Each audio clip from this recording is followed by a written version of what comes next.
Hello, good evening. Welcome in. Sorry about that. My son decided to call, and I'm like, son, I'm going live in like 5, 4, 3, 2, 1. And here we are. If y'all can hear me in the chat, y'all let me know. Appreciate that. And welcome in. On your way in, please hit the like button. It it turns out it does work. It does help us out. So I appreciate it. Welcome in, everybody. Welcome into the mod team. Of course, we got Butterfly, Rachel, and Forrest in the house, helping us out here and keeping us company. Ski Utah, welcome in. Semi Sharp, welcome in. It's always good to see you. Tricia, hey, what you doing? Welcome in. Pammy, Danny, welcome in, guys. Welcome in. Um, thank you to the little surprise I got a few minutes ago. It's unexpected. I don't get many surprises there, so I got to buy me a coffee. So that was really nice, and I super appreciate it. So thank you. Sound is good, awesome. I got my fresh coffee, y'all. I'm ready to have a conversation. So just a few things have happened in the Nancy Guthrie case. Nothing that's going to get us any closer to finding her, unfortunately, that we're aware of. But a few things have happened, so we're going to talk about those things as well. It's hard to believe that, this many days has passed, right? What, 30 days? Is that how many has passed now? We're a good month into this situation. And, it makes you really think about all the families who don't have an answer ever for a missing loved one, regardless of how they went missing, right? How they went missing matters to the investigation of who may have took them. But there's so many people out there that just went missing one day doing normal things, never to be seen again. And nobody has an answer. That's wild. And this just reminds us of that, doesn't it? And on top of that, we had the 2-year anniversary of the disappearance of Sebastian Rogers just the other day. And it was like, holy shit. It's just that reminder. And then I think about Elizabeth Smart each time and go, well, there's always hope, right? Always that hope. So, anyway, a couple of things that I did want to get to. So, over, what's this? I always get that dude's last name. It's McDonough, Chris McDonough. He's always been leaning real heavy into why haven't they released Annie's car, right? Like, as a cop, I guess, and from a legal standpoint for the investigation and for court, why haven't you released this car if a person has been cleared? Because apparently the Nissan, the Range Rover guy, he got his car back. Carlos got his car back. There was their devices they were having a hard time getting back and things of that nature. But so he apparently put a post out earlier, because I know his wife had been trying to reach out for interviews and asking that specific question. She was kind of like getting the runaround about it. But he put out a tweet earlier about it. Like, let me go double check what it said, because I don't want to misquote it. Like, they still didn't confirm anything. It said, like, we're in the process of releasing it. What all that even means, I couldn't even begin to tell you. What they did with that car, why they kept it, why any of that has happened, right? It's just one of those weird things about the case that we always wonder from the investigation standpoint. I don't think the family did anything, especially after what I saw today. I mean, maybe you do, and then you just play along because, keep the enemy closer kind of thing. But I'm not feeling that vibe, so I still can't get behind they did anything. I'm more concerned with the person at the door at the moment, because that's going to be the key to everything, I think.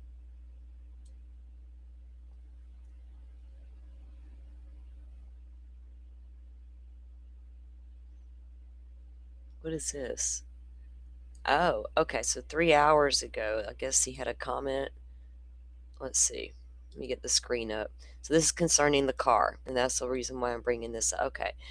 So, or like 3 hours ago, posted that he had just spoke with the PCSO, PIO about Annie's car.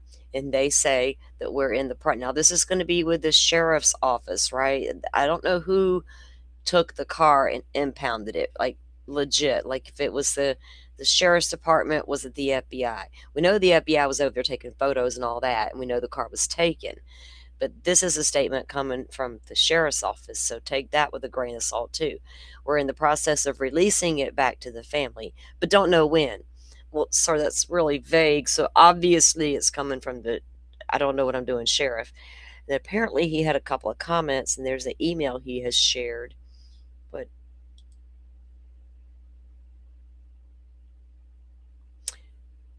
here's the email where they sent to the person, I guess. I do not have an exact date for you, nor will I when we are able to give it back, we will. So see, they're not saying a word about the car. I don't know what that is supposed to mean or imply at this point, right? If there was legitimately something found in that car, I would expect Nancy's hair and transferred DNA like skin cells to be in that car. But I don't expect there to be blood, right? I'm looking for the things that shouldn't be there versus what should be there. Just because I found her hair in there or her fingerprint on the door handles or a skin cell touch DNA, that doesn't prove anything. So I don't know if it's something like that or not. But I wanted to share that with you guys because a lot of people are still very interested in that car and why. And I'm one of those people because it doesn't make sense. That's one of the things I can say that I'll stick in the back of my mind because that don't make sense. Right, Forrest? He says, I guess their process is really, really slow. I can agree with that, Forrest. Brilliant. They want to be very, very sure, Forrest, before they go releasing anything too quickly, right? Maybe that's what it is. They're saving face right now. Who knows, right? Who knows?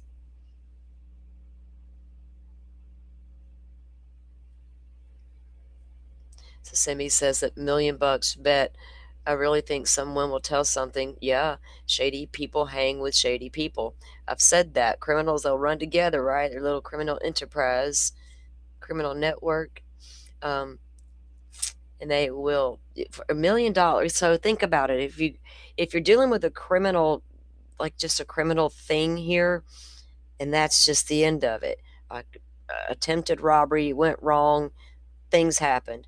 A kidnapping for ransom that went wrong, all criminal activity. Is $1,000,000 gonna make them stay loyal, right, Simi? Because I don't think it would, given the right circumstances. That's a lot of money, and money talks and bullshit walks, right? So if you're a low-level crook and you're already broke and you're having to rob people to make a living, $1,000,000 sounds real sweet. Why haven't they come forward yet? I don't think they need to hide out in the witness protection program. I think they could just take that million and take their sweet little life somewhere else, right? If they know something. So I don't know if it's a then that because I'm trying to stick to my theories. But you would think somebody would talk. Brings me back to the guy at the door. What's it going to take to make him talk? Unless he's the only one involved and he got to tell on himself, right? Then that may not happen.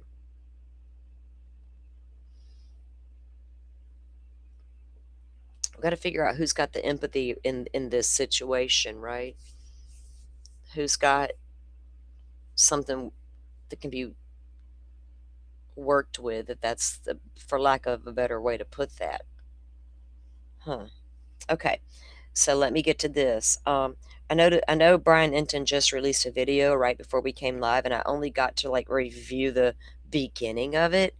But he's going to talk about a couple of things I want to talk about, which lo and behold, they're all getting there. There has been a conversation had that I watched yesterday that went back to how are they looking into some of these people? How are they ruling out that car 2 miles away that turned up in a video the other day so quickly? What geofencing, you don't say. I was like, wow. Because we threw a blanket over this community in the form of a geofence warrant immediately. Anybody and everybody within there is now suspect. But we got to have a little more than just your name inside this perimeter. Now, was it, I know a guy whose eyes look like that guy in the video, and they do a little digging, and lo and behold, his phone number is within your geofence warrant. Is that probable cause? Or, well, they drive a delivery truck and they're in the neighborhood. You know, what got them there? So those are the things that are now being explored.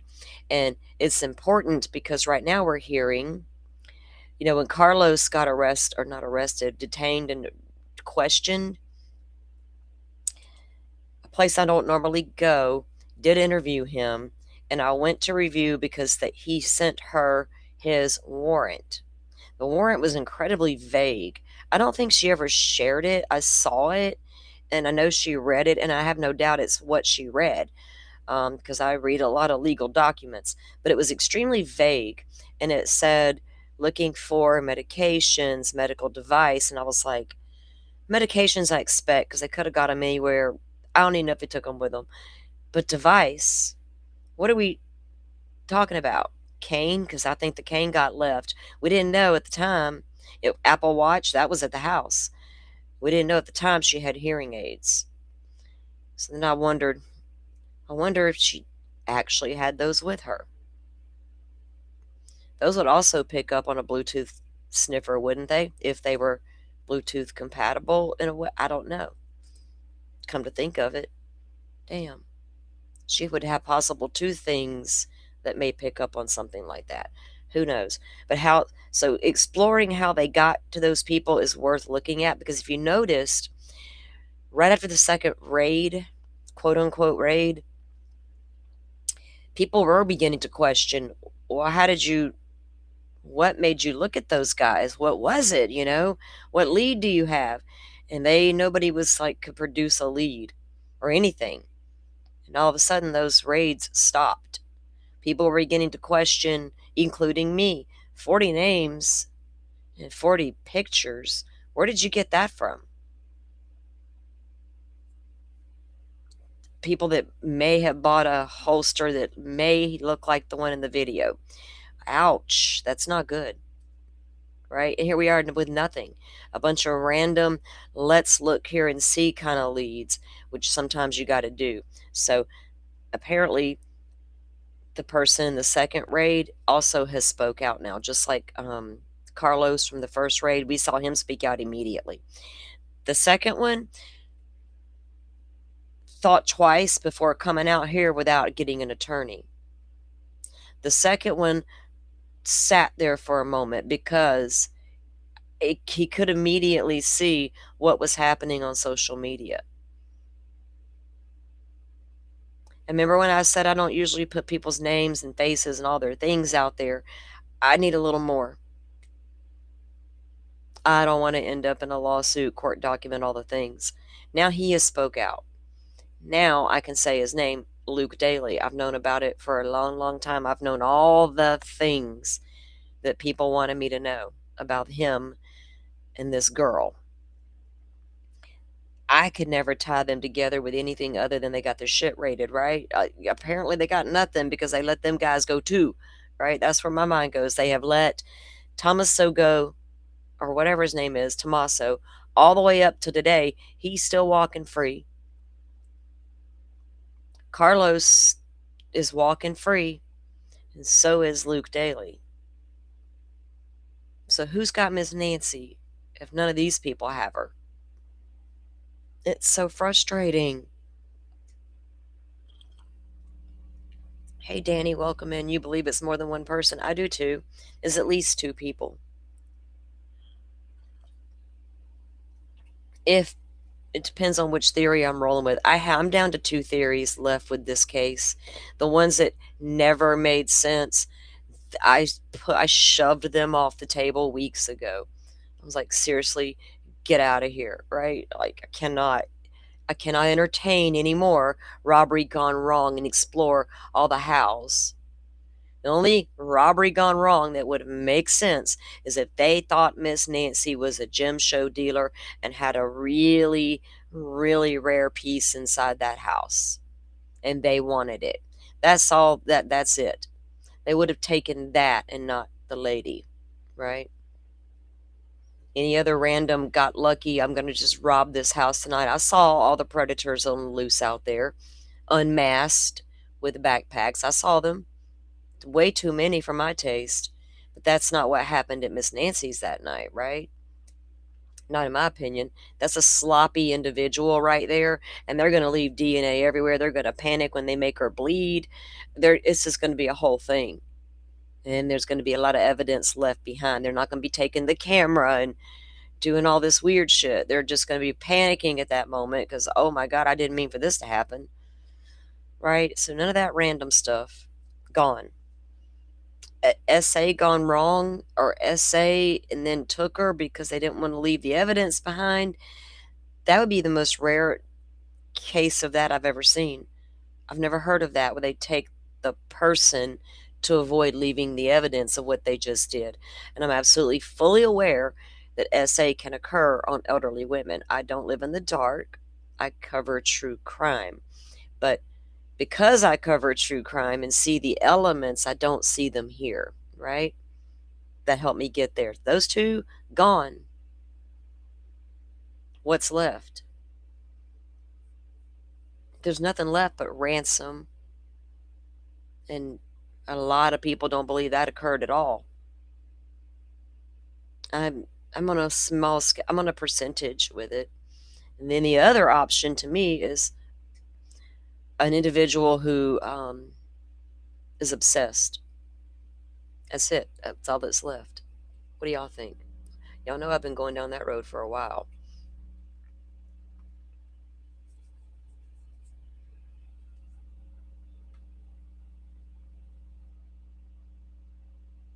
Yeah, Jeff, right?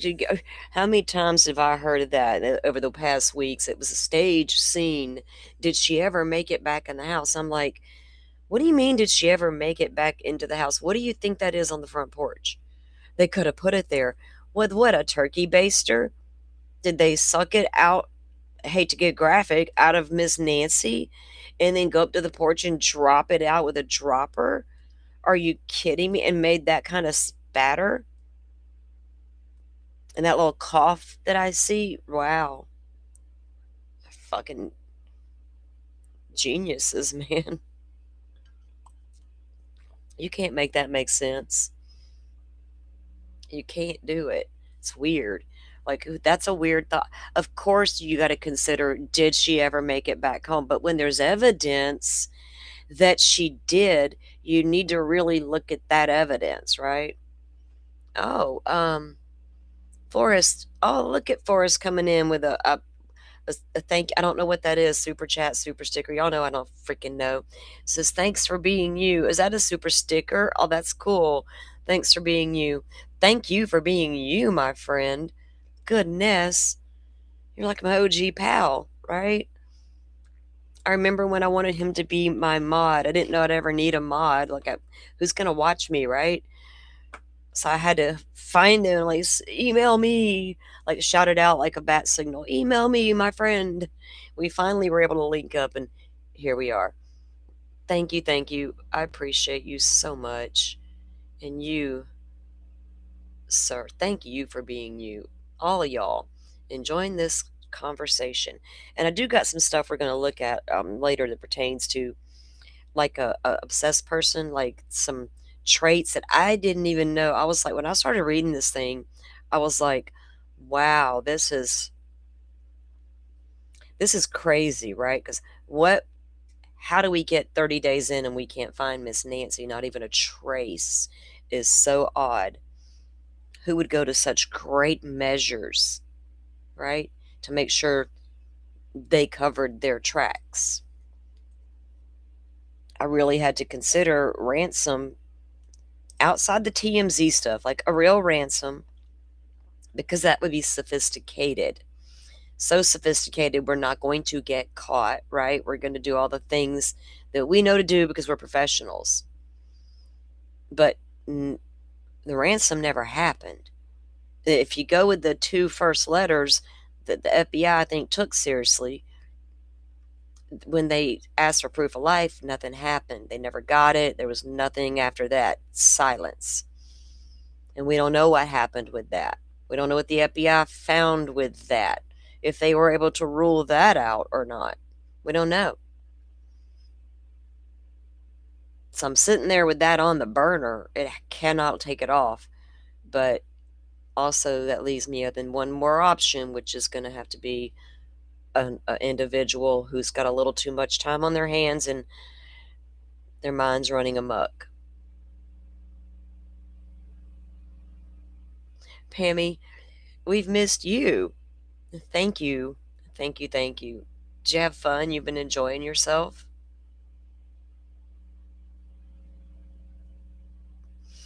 Yeah, Rachel, I can't come up with any more damn theories, right? That would make it make sense outside of these two that I've finally come down to.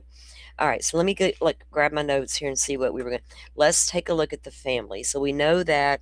Hold on one second. Let me. Oh, where's my thing? Hold on. Get this larger. Okay.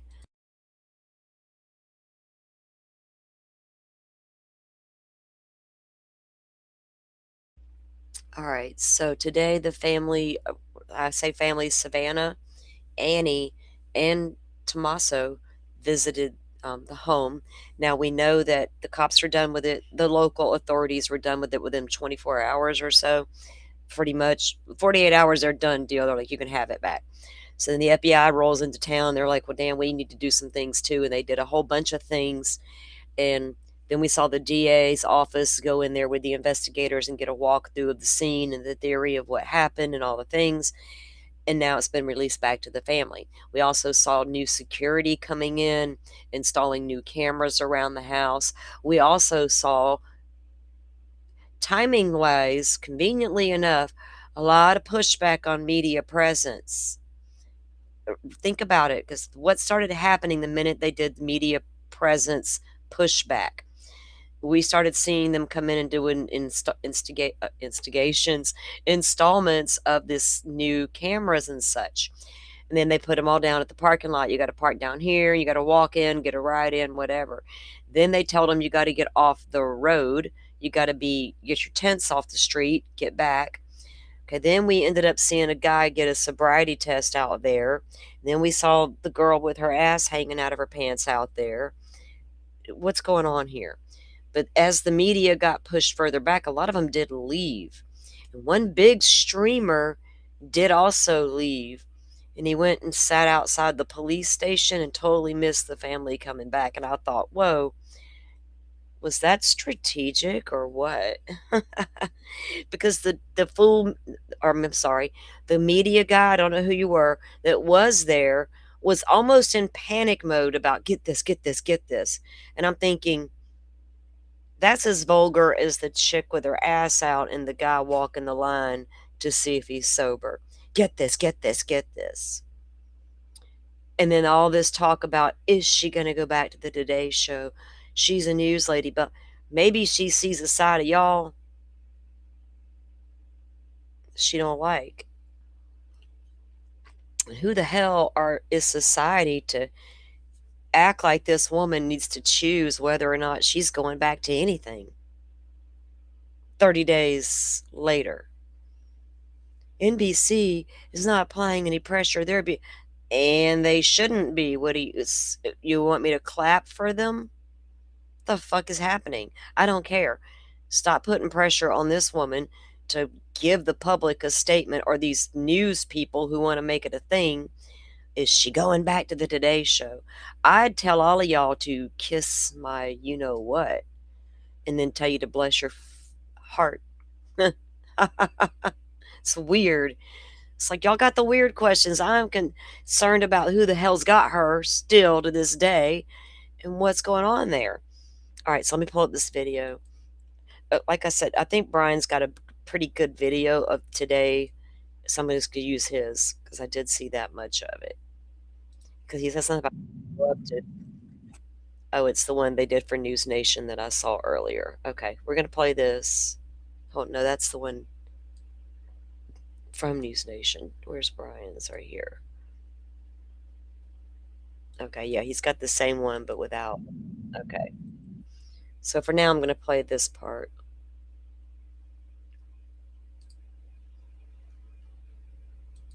So we can take a look. Now, I don't know if anybody has video of them arriving, what time they actually got there. I didn't go that deep with it. I just know they got there and they came out at some point. Now, her brother isn't with them, but I don't know where he is. He could be in the house for all I know.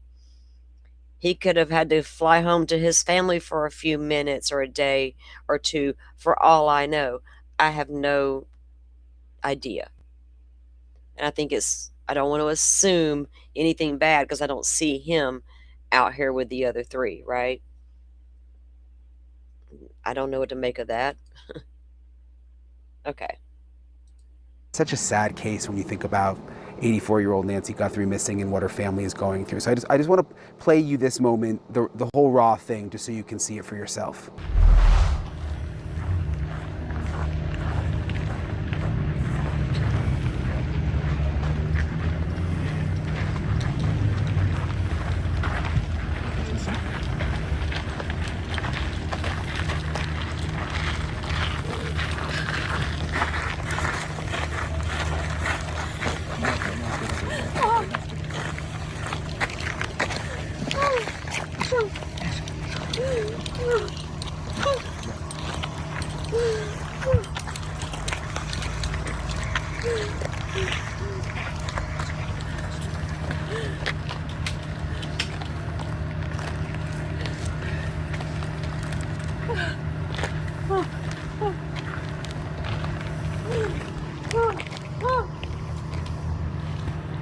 And let me just say, listening to Annie's reaction, it kind of explains her a little better in the video with all three siblings. Remember, she just, we were not, because everybody had something to read into it, and you were all watching for the things. But we always say, what about their baseline? I don't know this person from Adam. How do you expect me to get a good read on them when I just got a minute clip? I can't say they touch their face means a damn thing. I touch my face constantly. It's a bad habit. Like I'm doing it right now.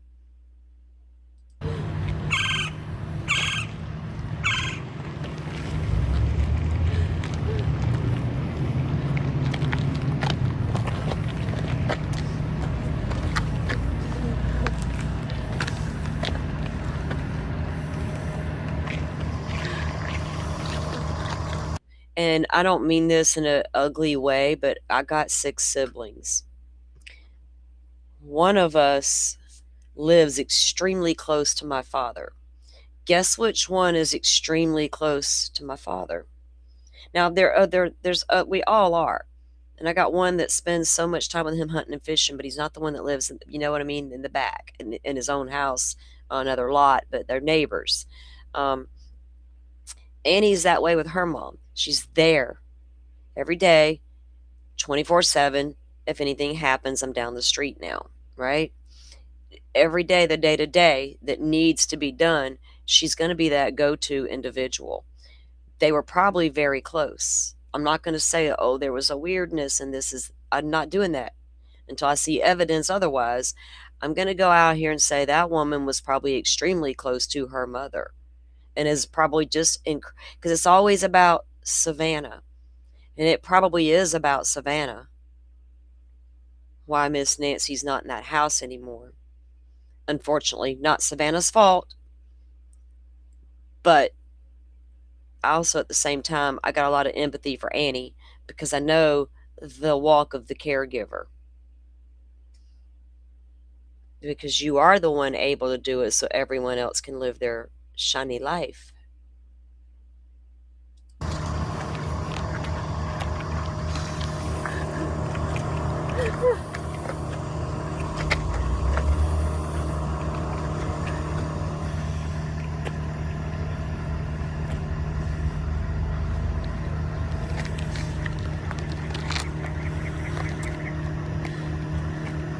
And honestly, I was a little surprised to see Tommaso walk out there because I'm not mad that he did at all.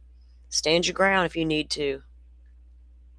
Ed Smart damn sure had to, because he didn't care what you said about him being the killer of his daughter, Elizabeth Smart.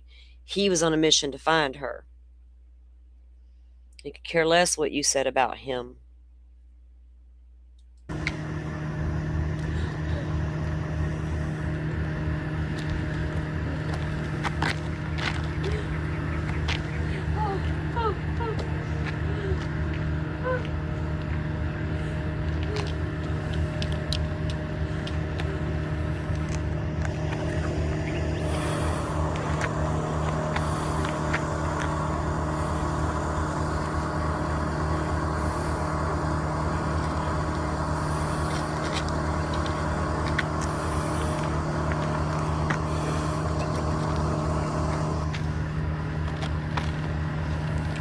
I'm really glad that most of the media was gone. Of course, we all want to see, because every time like there's a missing child and the parents don't come out and speak, we're like, "What's?" You would be out there. We're like, we would be out there constantly screaming for our children, help us find our babies. Um, like, where are these families? Why don't they speak? But to see them come out and at least honor the people that have come and left things, right? That hope. Because I agree. Brian said something tonight. I said that when this first started happening out here, my stomach dropped. And I felt some kind of way about a memorial. Are you kidding me? She's missing. That's what I mean, I literally just like grabbed my stomach. I'm like, no, she's missing. And then today, it was the last video or today, Brian's going to mention that it felt weird to call it a memorial. And I'm like, there you go.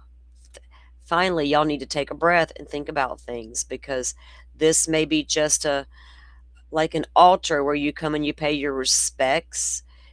You come and you honor hope, prayers, notes of encouragement. If but it's not like you're memorializing somebody who's passed already. And I never wanted it to take on that vibe. And of course, we had the Karen with the pissing dog and all this weird shit go on too. But at least they came out and they honored it, and because they know, uh, all the crazies aside, they feel the people who really, really want to help and really, really, really feel their pain and really, really want their mom found. They can look beyond the the made up drama and get down to where the hell's Miss Nancy.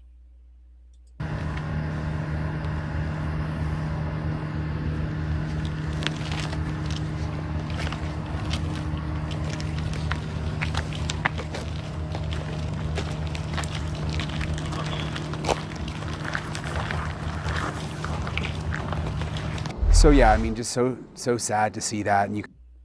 I agree. What is it? Georgie girl. Yeah, hi, welcome in. Oh, you remembered? Great, thank you. Y'all got some new names in here, guys, so I apologize when I notice your new names. I'll get to know you, I promise. But I agree with your comments here. Pretty sure Annie stayed very busy with her mom and was extremely close, being the caretaker. It's a shame, in your opinion, there wasn't more attention given to Annie. I agree. Well, there was attention, but it was the wrong attention. Overseeing things with a loved one is not easy. No, ma'am.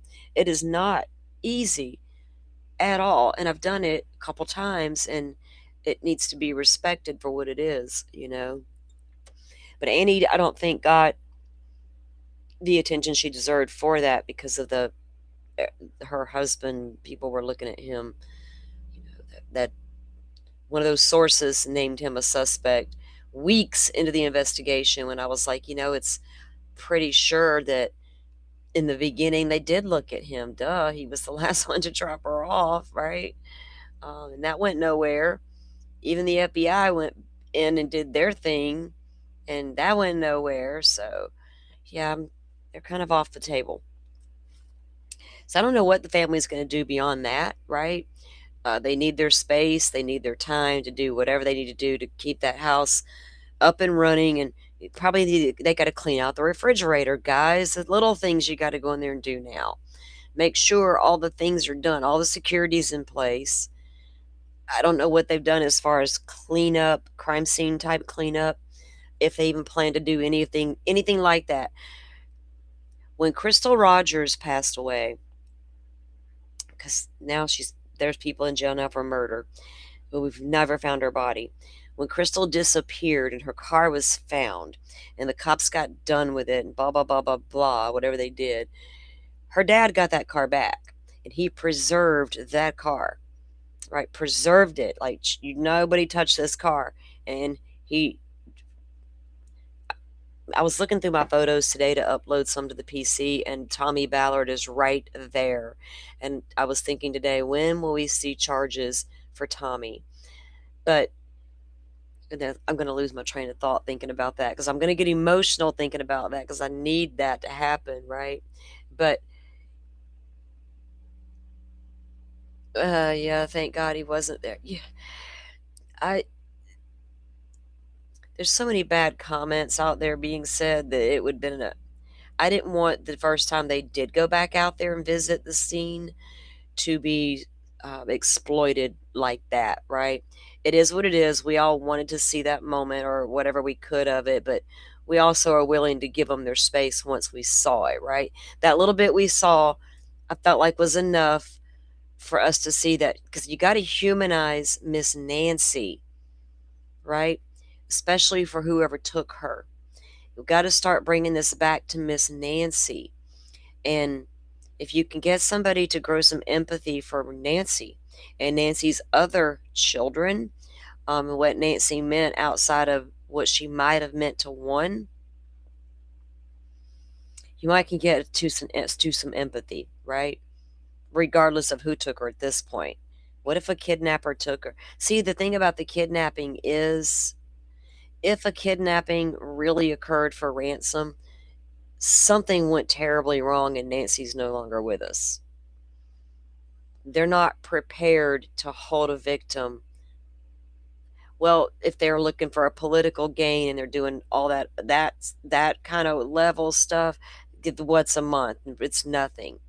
But for this, are they waiting for everything to go away? The media, the cops, the FBI pull back, get quiet, let the next big thing happen so I can make my move.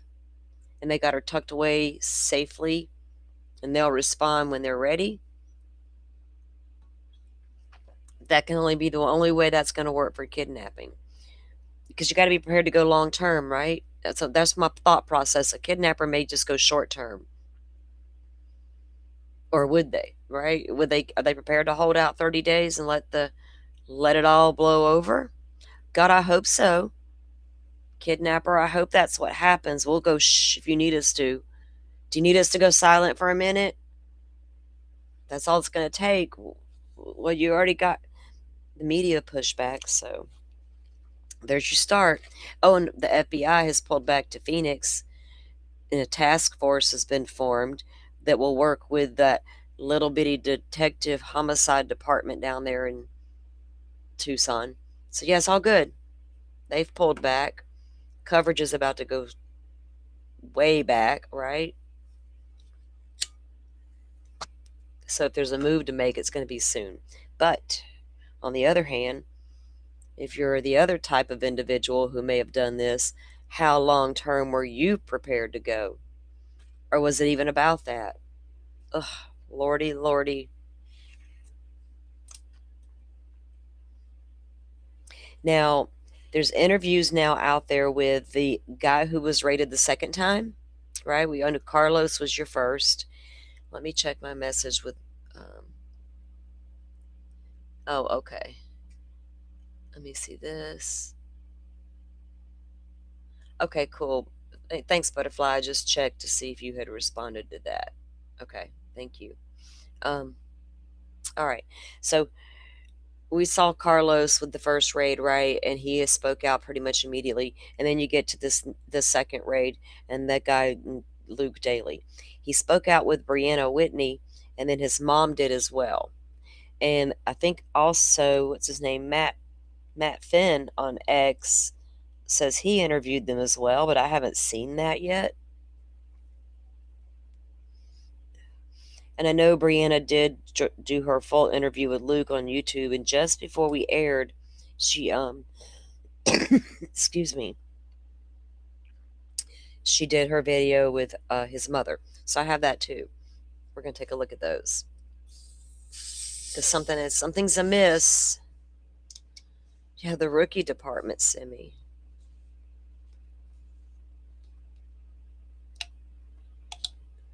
Yeah, Georgie girl, could everybody like this taken from her bed scenario? Of course, she was asleep in her bed, right? There's no indication she was up for a late night snack in the kitchen. There's no indication that we know of that she was in the recliner in the living room watching TV. Um, no indication she was sitting in the family room looking out the windows. I mean, you know what I'm saying, right? She wasn't in the bathroom taking a shower. It appears she was in her bed asleep. Like that, could you imagine being woke up to that? Because if the report we read the article where her friend said she had now been wearing these hearing aids as well, using the cane to get up to walk around with. The stairs really weren't working for her anymore at the movie theater, so they were doing other things. But she had got these hearing aids. So if she didn't have them in, would she hear somebody even come in, right? So then you think about she didn't hear a thing until they woke her to startle her up if she can't hear you. Or did she have them in? Either way, it's a startle, right? Could you imagine? Nobody wants to be woke up in the middle of the night in their home to that under any circumstance. Look what the Idaho 4 victims had to wake up to. That's crazy. Lock the damn doors. Like I'm like panicking when I heard them grown women say it's 2020, it's 2026 and they're still saying we don't lock the doors. Like holy cow. Can I come pass out some informative flyers to save the people? Someone rang my doorbell. I might need saving. No, I'm joking. Shh, we're not home. It's not for me. Oh wait, it could be my sister. She'll call me if it's her. Anyway, I don't I don't answer doors and stuff. It's not for me. Okay, that's her because I can tell by the way she's ringing the doorbell. I got to put y'all on hold. I'll be right back. So sorry.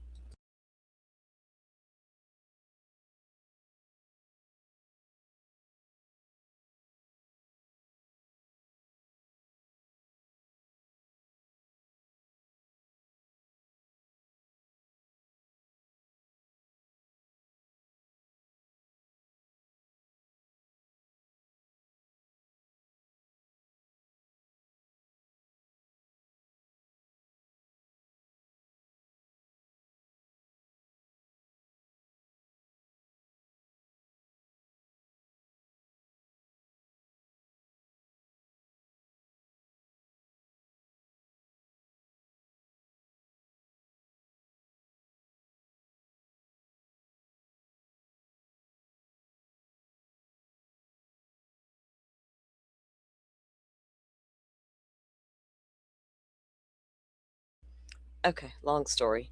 I have her key. Ha ha ha. Yes, walk and talk, Pammy. Walk and talk. Uh, okay. Now we're done with that. All right. So, anyway, Brianna did these interviews. Let me get those ready, queued up here, with him. Now, the interesting thing is, we wanted to know, well, what got you to look at these guys, right? How can I take that seriously that they're a suspect of anything if I don't know why you're even looking at them? Um, kind of like the 40 names bothered me, and how you got to Carlos bothers me. I want to know why um, these things have occurred. But they claim. So Brian Enton said at the beginning of his video that we didn't get to watch yet. We'll probably get back to that video in a minute.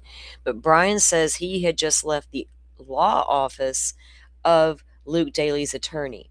So he wouldn't interviewed that guy. So I'm assuming there's an interview in that video we just watched. We'll see. We'll go back to it in a minute. Let's get to Brianna's interview first. Because they're saying that they haven't, Luke himself and his attorney have not seen a search warrant. Now, the only thing that should be sealed, maybe, is the probable cause affidavit for the search warrant, because you got to have probable cause, right? PCA in Delphi, PCA in Idaho sealed. Once an arrest was made, it took a long time in Delphi, but once they got the arrest, even in Koberger case, they had to unseal that probable cause.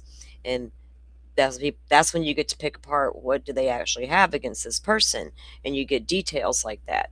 But that's what you got to show the judge to get that warrant to go search. But I don't know. I haven't seen a copy of Carlos's warrant anywhere. It wouldn't surprise me the probable cause is sealed, because what if Nancy did or didn't have her hearing aids on with her? That would only be something Nancy and the abductor would know. Because we didn't even hear about hearing aids until we read it in the article that her friends who said she didn't come to church, you remember? That if y'all were here for that, they described Nancy and her routine and everything she did, from the games that she played to the movie theater that they would all attend to the church watching they would do, having the birthday gathering at Nancy's days before. She wasn't sitting at home alone, feeble, right? It wasn't like that at all. So when they go to look for these people and they take their cars and they go into their homes, you have to be looking for signs of Nancy Guthrie. Because at this point, you don't have their financials to look at yet. You don't have their devices downloaded to see if there's any talk about a kidnapping and all the things. I'm looking for signs of Nancy in this space. Remember, they got the Range Rover at the Culvers or whatever, and they were going through it and taking those photos and putting that curtain up. That was their preliminary take a look at this vehicle. Now we got to get it out of here and process this thing. Do we have hairs? Do we have blood? Do we have whatever? Anything, right? Same thing back at their houses. Both houses. Do we, according to Carlos's thing, it's devices and medications. So if they had medications that they knew Nancy took and they were there in this home, well, whose medication is this, right? What if they found Nancy's DNA in those homes? They would have arrested those people. They haven't done anything to them. But so now they've had time to get their devices. Because remember, we have a photo of them downloading a device on the side of the road on the stop that pertained to Luke. It's right here. That was a screenshot I took of them on the side of the road when they were questioning Luke Daly. Yeah. I'm like, what are y'all doing right there? What kind of probable cause landed you there with your cute little Celebrate download on the instant device? What? They needed that with Stefan Stearns when he's like, oh, I accidentally factory reset. Oops, I accidentally did it again. Oops, I did it again. But it didn't do him any good, did it? I was just said his name, so something just happened in prison. Yes. I don't know what, but it happened.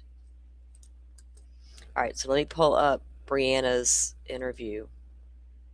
We'll start with Luke and then we'll look at his mom. Okay, so his mom was in the house. Remember, we had heard, because Brian Enton got caught up in that, right? They were all trying to find it that night. And Brian got caught up in the perimeter. And when they realized he was in the perimeter, they saw the lights and he was trying to be like, I'm not here.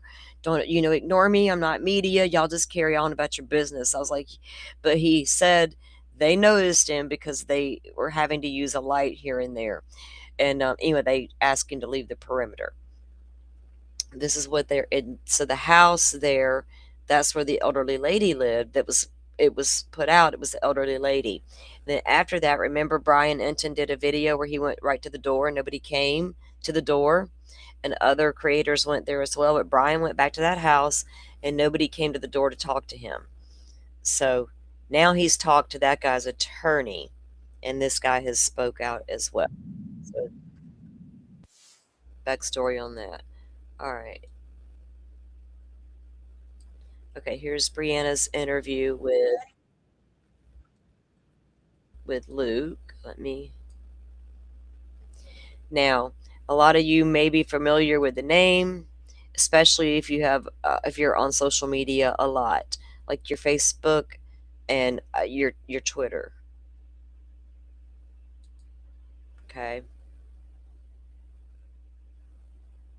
and this is the guy in the second raid. So many people have believed that you are the person on the surveillance video, the abductor, the masked person. now let me just stop it right there and take a look at those eyes. Well, does y'all's screen look like mine? Hold on.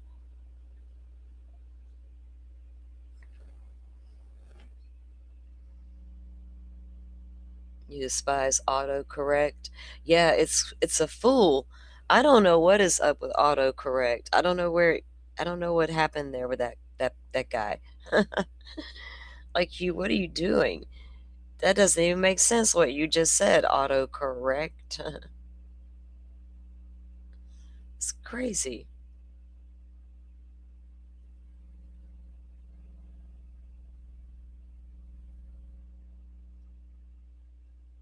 A pet healer? Oh, is your protector? Yes. Cooper. Okay. We love our dogs around here. We love our animals. I've been a dog person my entire life, but right now I have a cat. Long story. It's my it's my grandkitty, I guess.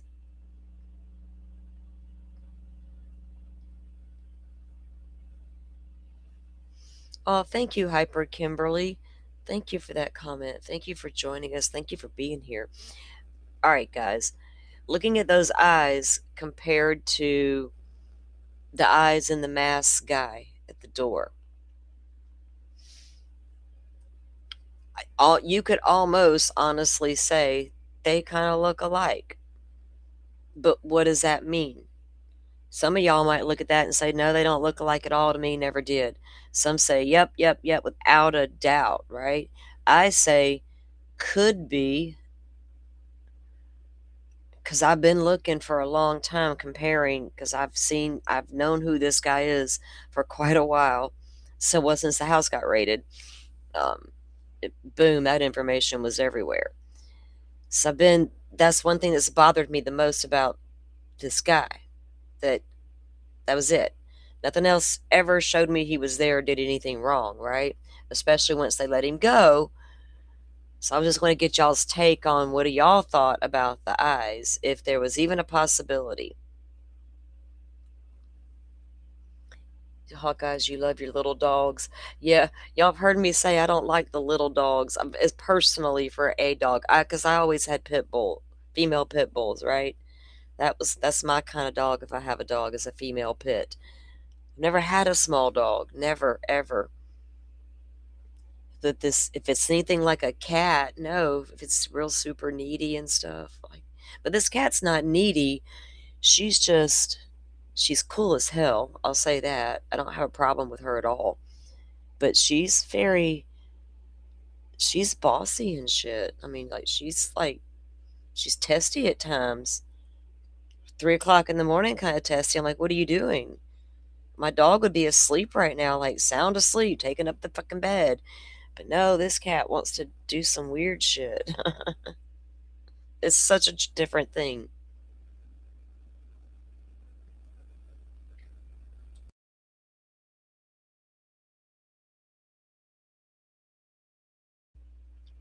Yeah, I've known plenty of people with the Yorkies and the Shih Tzu, and I'm just like, that's never been my thing.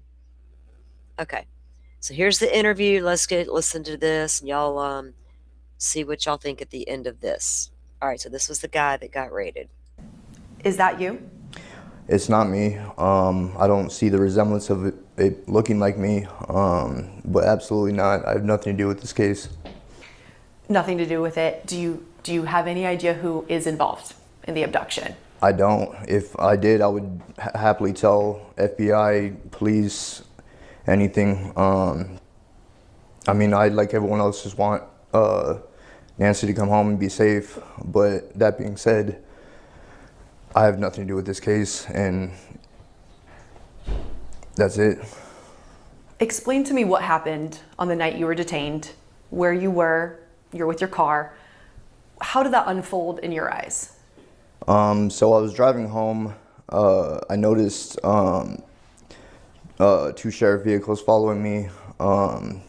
They pulled me over at the Culver's right there.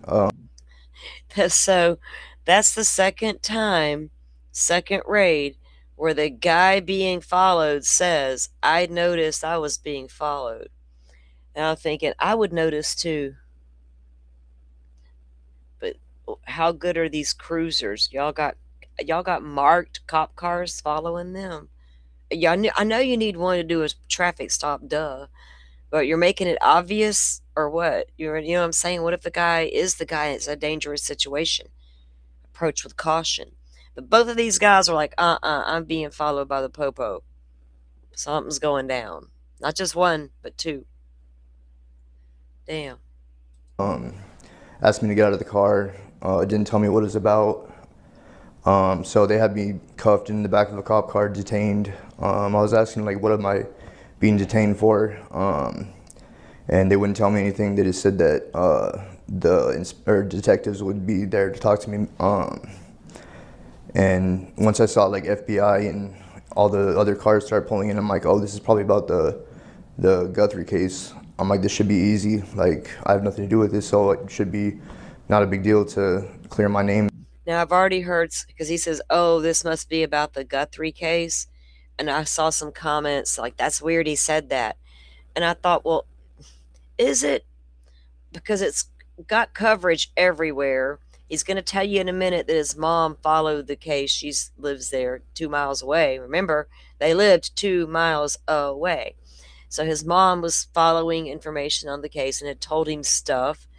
But if you see the cops pulling you over and then a bunch of FBI's everywhere, or all your thoughts are running. What the hell's happening all of a sudden? Why are they here? Oh shit! Are they about to get me on that Guthrie case? Right? Well, I don't know. I'm just saying it could happen. I didn't find it like that was a clue to anything. And move on. But the whole time during the questioning, didn't really seem like more of like a fishing expedition for them to try to get me to say something, because all the dates I was telling them where I was, things like that. I'm like, all you'd have to do is look at my phone and see my location. It was nowhere near anywhere or have any connection to this. But still, it was tough, like, being there. Like, I mean, I don't trust the FBI to the extent that I'm, like, thinking that there's pressure on this case and they want to find the person. See, people are afraid of the FBI. He don't trust the FBI. Carlos was real shook up. He's like, man, I got the fucking FBI at my door. Nobody wants the FBI on the property. Nobody. I don't like it. I didn't look. It's a scary thought because they have so much they can do. We're being warned about them all the time. Also, at the same time, seeing what they can do, right? That's good. And I had an experience one time, not me, somebody else had an experience. And I'm like, dude, what are you doing? Like, the FBI come to your door. They made it like they had a conversation on some Facebook page about a local Florida politician they didn't care for, and I don't know what they said. I didn't see all that shit, but whatever they said got them in enough trouble. The FBI came a calling. Don't bring that shit anywhere near me. Near my house, near me, anybody I know. I don't know what you did. But this guy's freaking out because it's like the FBI, they could do whatever they want. But if there's pressure to solve a case, are they about to frame me? Like, oh, that can be a legit thought, but he's a criminal. This guy ain't going to hide it, right? He has a record. It's been out there. Everybody put his record out there for the world to see. So, like, the whole time while I'm sitting in the back of the cop car, I'm, like, panicking, thinking that I'm going to be framed for this, or they're trying to pin this on me somehow. Did they tell you what led them to you? I mean, something made them believe they needed to talk to you about it. What was that? I asked them. They didn't tell me any information about that. And I have thought of any type of reason why they could have come after me, but there's nothing, and I think that's why they didn't tell me. Were you in the area of the home at the time, like the over? So they never told him why, anything. But yet they're doing all these things, but now I'm like, okay, if he's the guy at the door for real, and the cops done came and rained down on his world, and now he's going to come out and talk to media about it, put himself right on out there for all of us to see. And he's been able to hide everything that he did that night, including what do we got here? In plain sight kind of shit. Where's Miss Nancy? Right? Overnight, or would it have been something like, we've tracked this person near the Well, abduction I scene? live near her house, but I mean, I didn't even know that until after the fact. Like, I barely just learned where her actual house was in relation to mine. So I didn't even know. Had you ever met her? No. Did you know who she was? I knew who she was because my mother was following the case. But in terms of other than that, I would just go off what my mother was telling me. And so how long were you So he just claims he only knew whatever his mom was telling him, right, about the case. Hyper Kimberly, you think he says a lot, which means a sign of level of deception. I don't know. I've never heard this guy really talk before, but the impression that I'm getting is he doesn't have a large vocabulary. And so I'm gauging, is he smart enough to pull all of this off and be arrogant enough to come out here and talk to Brianna in my face? I don't know if I can get there, right? I know. I need to see a couple of interviews with him and let him talk. If they just let him talk, so I can pick up on some things, then I can review. But I might say a lot. I don't know. I also touch my face a lot. detained for? Probably maybe 4 or 5 hours. In the back of that car the whole time? And they searched your Range Rover extensively? Yeah, they searched Range Rover. They towed my Range Rover. Did all DNA testing or whatever, and then gave it back to me. Took my cell phone. I've had no way to get a hold of anyone, which is probably a good thing because everyone's looking at me like I'm this person that I'm not. So it's been rough. You got your car back? Yes. He got his Range Rover back. Now, I understand he could be a suspect or person of interest still. Nobody's cleared. I guess Carlos could be too. But where's the evidence against these people, right? So he's already got his car back, which tells me there was no evidence Nancy was ever in that car. Not that Range Rover. None whatsoever. No evidence of it. Not even a hair was found in that car belonging to Nancy Guthrie. And he said he bought that Range because there was a big thing about who owned that Range Rover, like for real owned it. He bought it from that dealership after Nancy went missing. So it wouldn't have been even used to abduct her with, but it could have been used to transport with later. Then there was the car in his driveway that appeared to be totaled, that lo and behold got towed, remember, right after the raid. So he talks about that because we had learned that apparently that wreck occurred recently, and the car was sitting there waiting to be towed by the insurance company so they could total it, right, and do their thing. And that he talks about that. He's also going to be asked about his involvement with Kayla. Now, with that girl, when that comes up, I know for a fact there was a YouTube live stream happening when an individual walked up and said they had some information pertaining to this girl. And this girl was going to be the niece of Nancy Guthrie. then she has a history with this guy. Not none of that's true like that. She's not. It's not true, right? But she did know this guy, and they got busted a year ago or something like that. So he's going to talk about that too. But I would have to say, is this guy and Kayla smart enough to pull this off? And there's no indication, even on their devices, of them communicating about it at all. Even if they deleted it, they'll find it. They'll find the deleted from my device stuff. Um, or you know what I'm saying? I got to figure out what. I don't know, man. I don't know. In rough condition, or was it okay? Well, when I went to pick it up, like it wouldn't start. They, I guess they drained the battery down, and it was just covered in the whatever white substance that they use for testing. But yeah, then I got it started up, and it wasn't. Luckily, it wasn't damaged in terms of like repairs or anything. But So when they released you, what did they say? They say you're free? Did they say never mind? I mean, what was the verbiage there from them?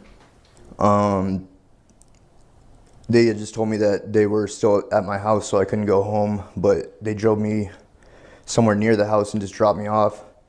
And I was like, well, I don't have a phone. How am I supposed to figure out when I can go back to the house? And they basically said, you're just gonna have to figure that out.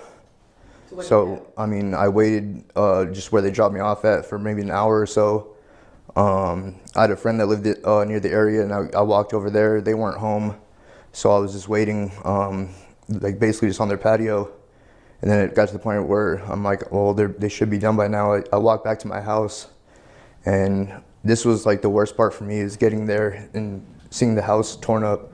But the worst part was my mom not being there.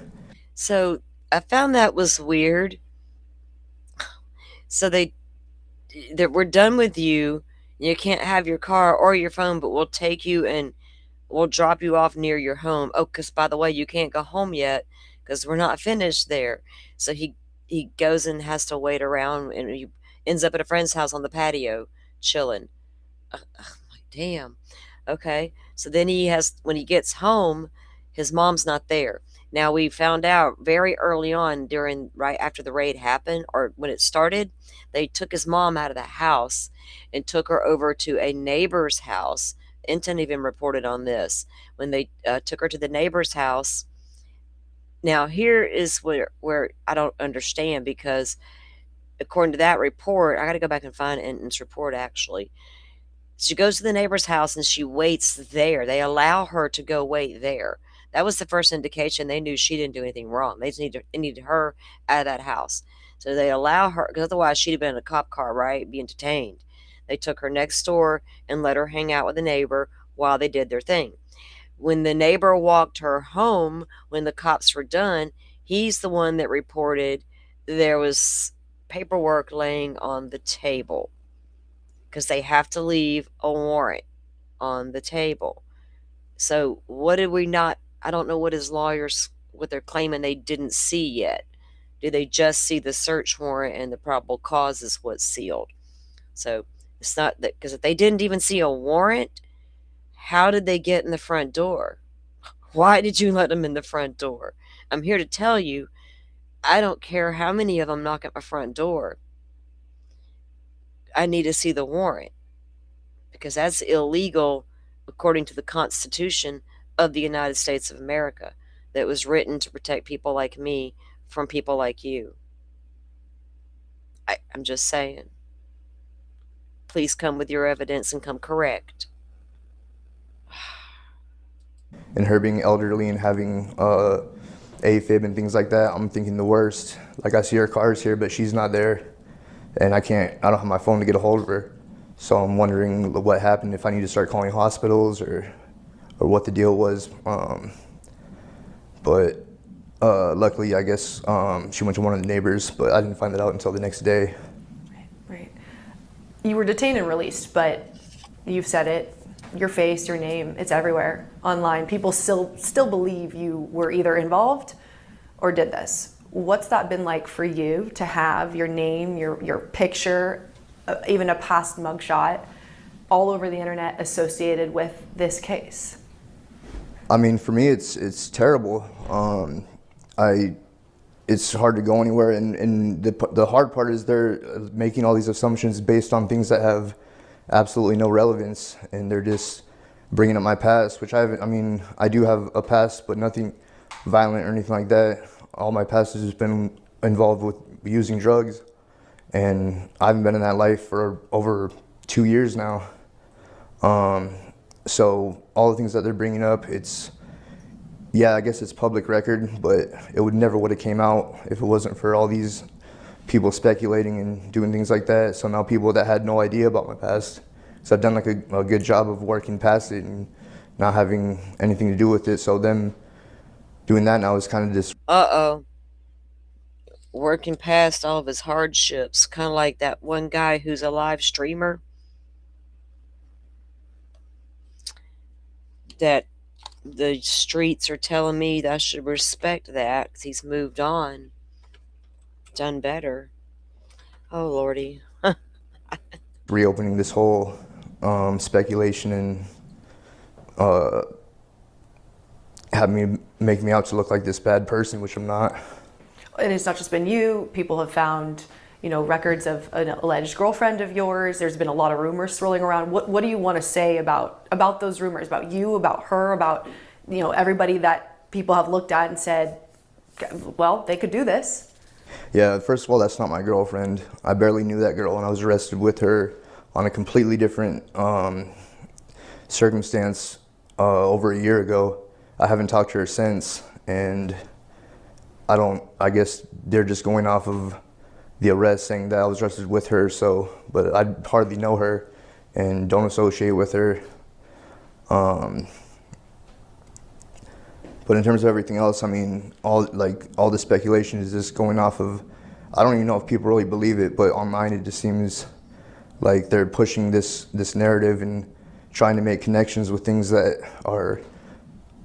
Okay, so apparently that girl's going to take some sort of plea deal, blah, blah, blah. I don't know. I didn't read all those documents that I was being shown.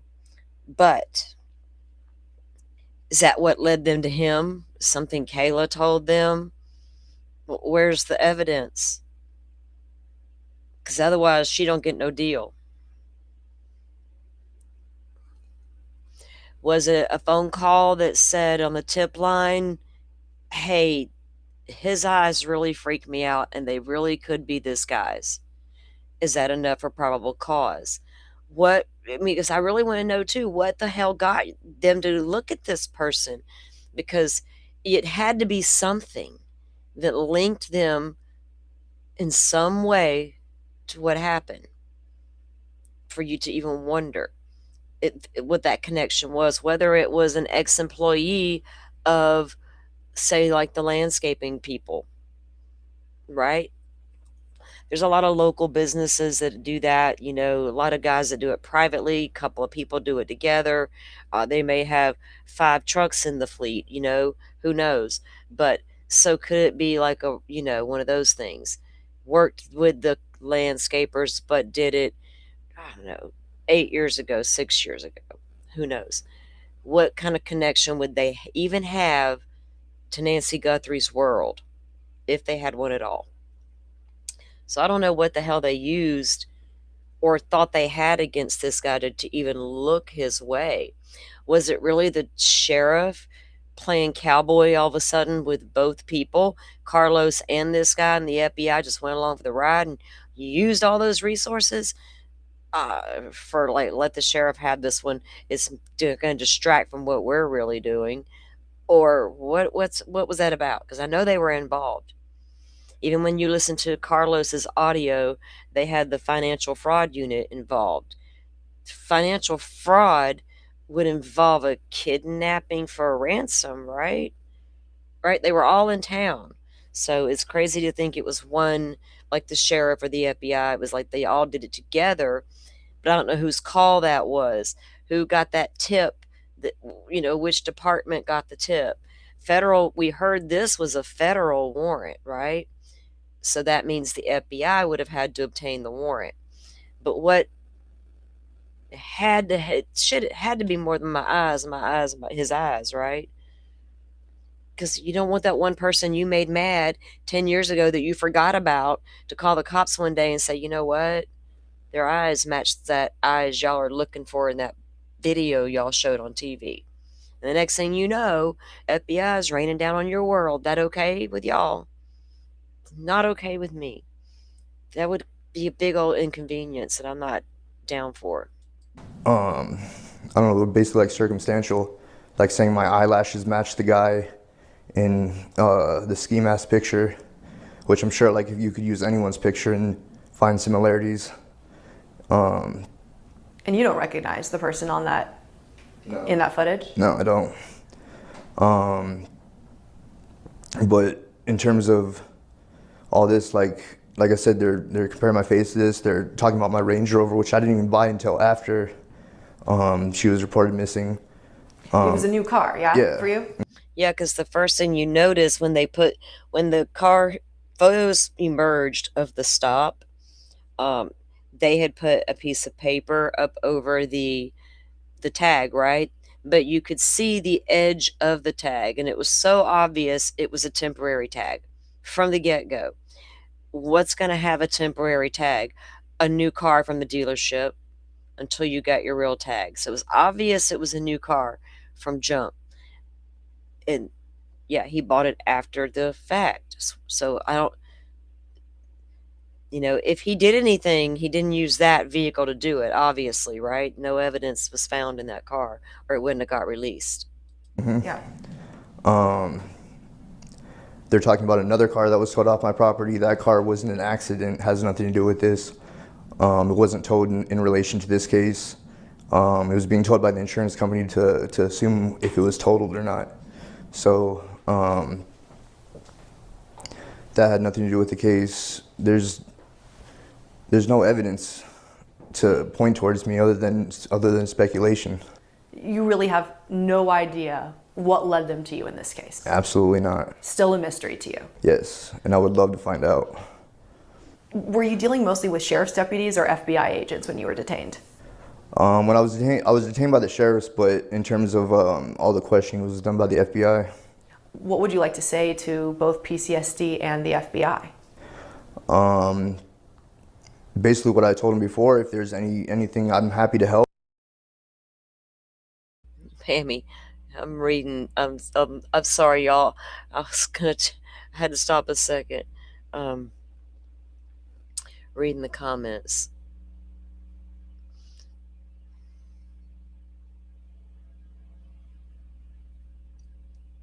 Yeah, see, Kayla's charges, Kentucky Lucky. I don't know what these two got to do with anything, right? I can't get behind a theory that Nancy was taken from her home in this manner because these two were tied to drug stuff in the past. I don't know how it fits unless they were robbing her to get their stuff with, right? Did they kidnap her for money and it went wrong? Then where's the evidence of it, right? Where's the evidence? Did they communicate with one another? Is Kayla got that communication on her phone and he deleted it from his? It's like, the girl ain't getting away. She can't say, I know something like south of the border guy did and think that's going to work for her. Pammy, I got to go back to that comment. Hold on. Pretty guy. Okay. This guy does not have pretty guy eyes. Just say it. Right. So, thank y'all for that comment. And I see the other girls. I see y'all chiming in. Okay.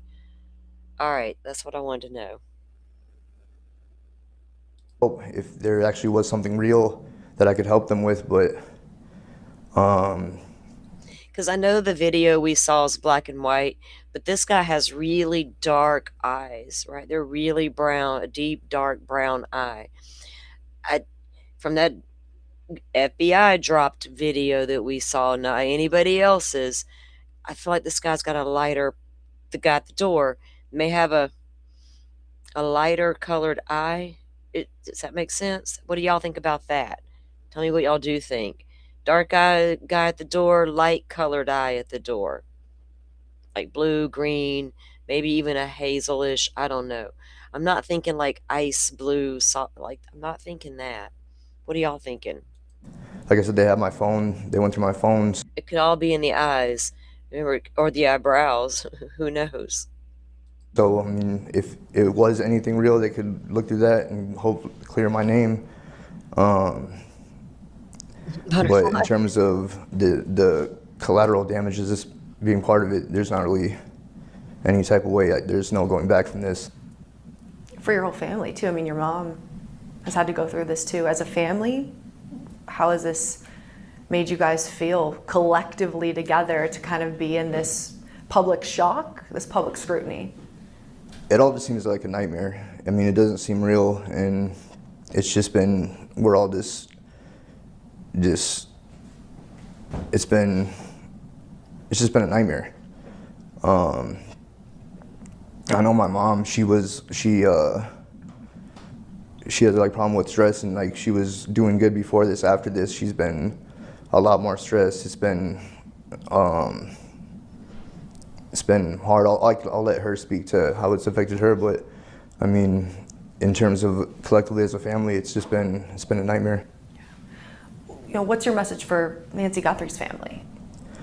I mean, I like everyone else. I want to see her come home. I want the actual suspect to be found. I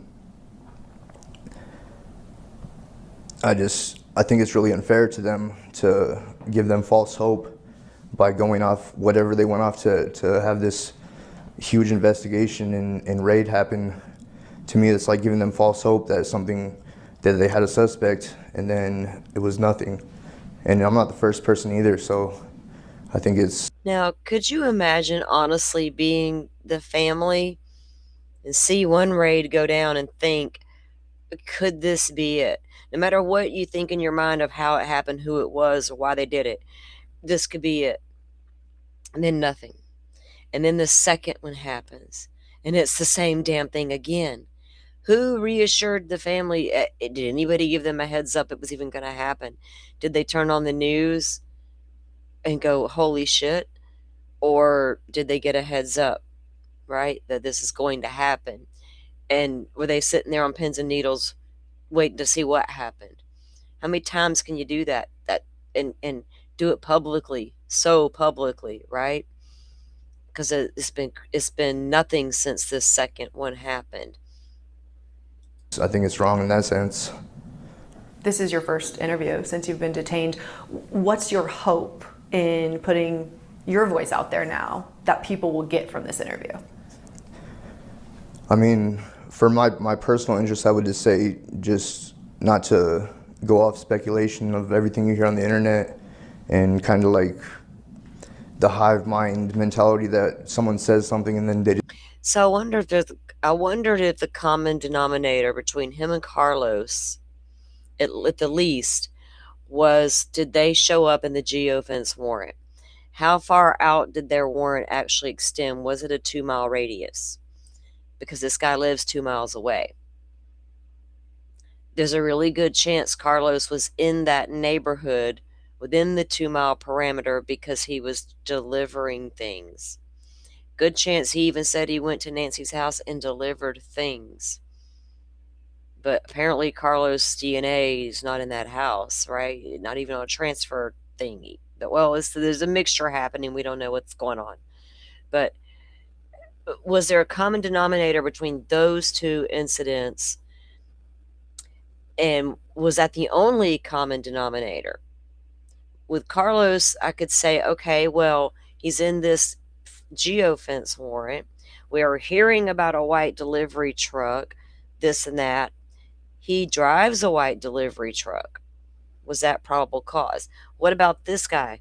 If his phone shows up in the 2-mile radius, well, he lives there. So what else is there that would make us go look at him? Because we got a whole bunch of other people also in this warrant to look at.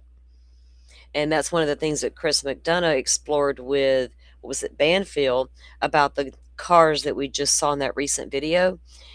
The one that zooms by at 236, and it's going to me because it's going the other direction than all the other cars. That car, whoever owns that car, is going to have a phone number associated with it that would have been in the geofence warrant, but that apparently was 2.5 miles away. So I don't know. Are they using these geofence warrants to rule people in to the pile as a possible suspect, or are they ruling them out? This is supposed to be here.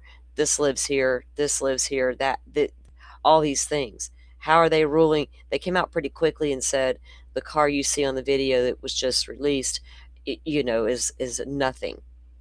Doesn't do anything. No lead went anywhere for that. So like, how do y'all? What's going on here, right? What investigative techniques are they using to get to all of this stuff, and then nothing's happened? It makes me wonder, and I've wondered it for weeks now, is the person who actually got Miss Nancy watching all the theories unfold, that kind of like with Sebastian Rogers' case. Just go off of it based on no evidence, no truth. But I mean, in terms of like moving forward, I just want to be cleared, have actual verification that I was cleared by the FBI and sheriff, whoever else. Have they officially cleared you? I don't date. This is just going off what I've heard, but I guess I've been cleared, but they don't close any case, I guess, because it's still ongoing. But I mean, I know personally there's nothing else that they're gonna come across that points towards me. So Unequivocally, you are not the person, you are not involved. Absolutely, 100%. Is there anything else you want to clear up that people may have said, that you've seen, that you feel that you have the opportunity now to address? Nothing particular is coming to mind right now. Obviously, I'm nervous. This is, like I said, my first interview, and I mean, I'm not trying to get any more attention from this. I just want to put it out there for me that I had nothing to do with this, and I'm hoping that the truth will come out. Whatever that may be, I have no idea. I appreciate your time. Chris, do you have anything that you want Luke to address? Or There's not going to be anything there after that, but there is his mother's interview that she did. So it makes me wonder now, when Enton does the interview with this guy's attorney, because I've seen what Carlos' attorney had to say. It pretty much in line. We don't know how they got to the door. We don't know why they got to this door. They're being hush hush about it, and I can understand why they need to be, if there's very specific things pertaining to Nancy that only they know is missing from that house or that room, right? That would have to be with her, or maybe there's a sign was there or got left behind if she was moved. There's something. So, but why knock on those doors, right? And not the person's door that has her in their house. So weird. If it's for financial gain, then something went terribly wrong. Okay, let me get his mom's interview up. It's just their experience is wild. I couldn't imagine, especially if I am innocent, right? And I'm just sitting at the house chilling, and all of a sudden, it would take a lot to get me to go to that door, but I'm just saying, it could happen. They could force their way in. They could come to the window. It's open. It's not like I'm trying to hide. Window's open. They can walk right up. Excuse me, ma'am. We need to talk. I don't need that happening in my life. I don't want to know things, or if I did, I would have to say it, of course, but I don't want to be, that feels like a lot. Okay, where'd it go? It's right here. Okay, so this just aired right before. Well, she put it on X earlier, like a piece of Luke's interview, then a piece of Mary Chapman Daly's, and then she dropped them individually on YouTube a little while later. Let me fix this. Okay. You were Nancy Guthrie's neighbor, pretty close by. I didn't realize that. You didn't know that? No. So did you not know I Nancy? knew it after this, everything happened. But otherwise, who'd heard of her? You Who'd hadn't heard met of her? No. Okay. No. Okay.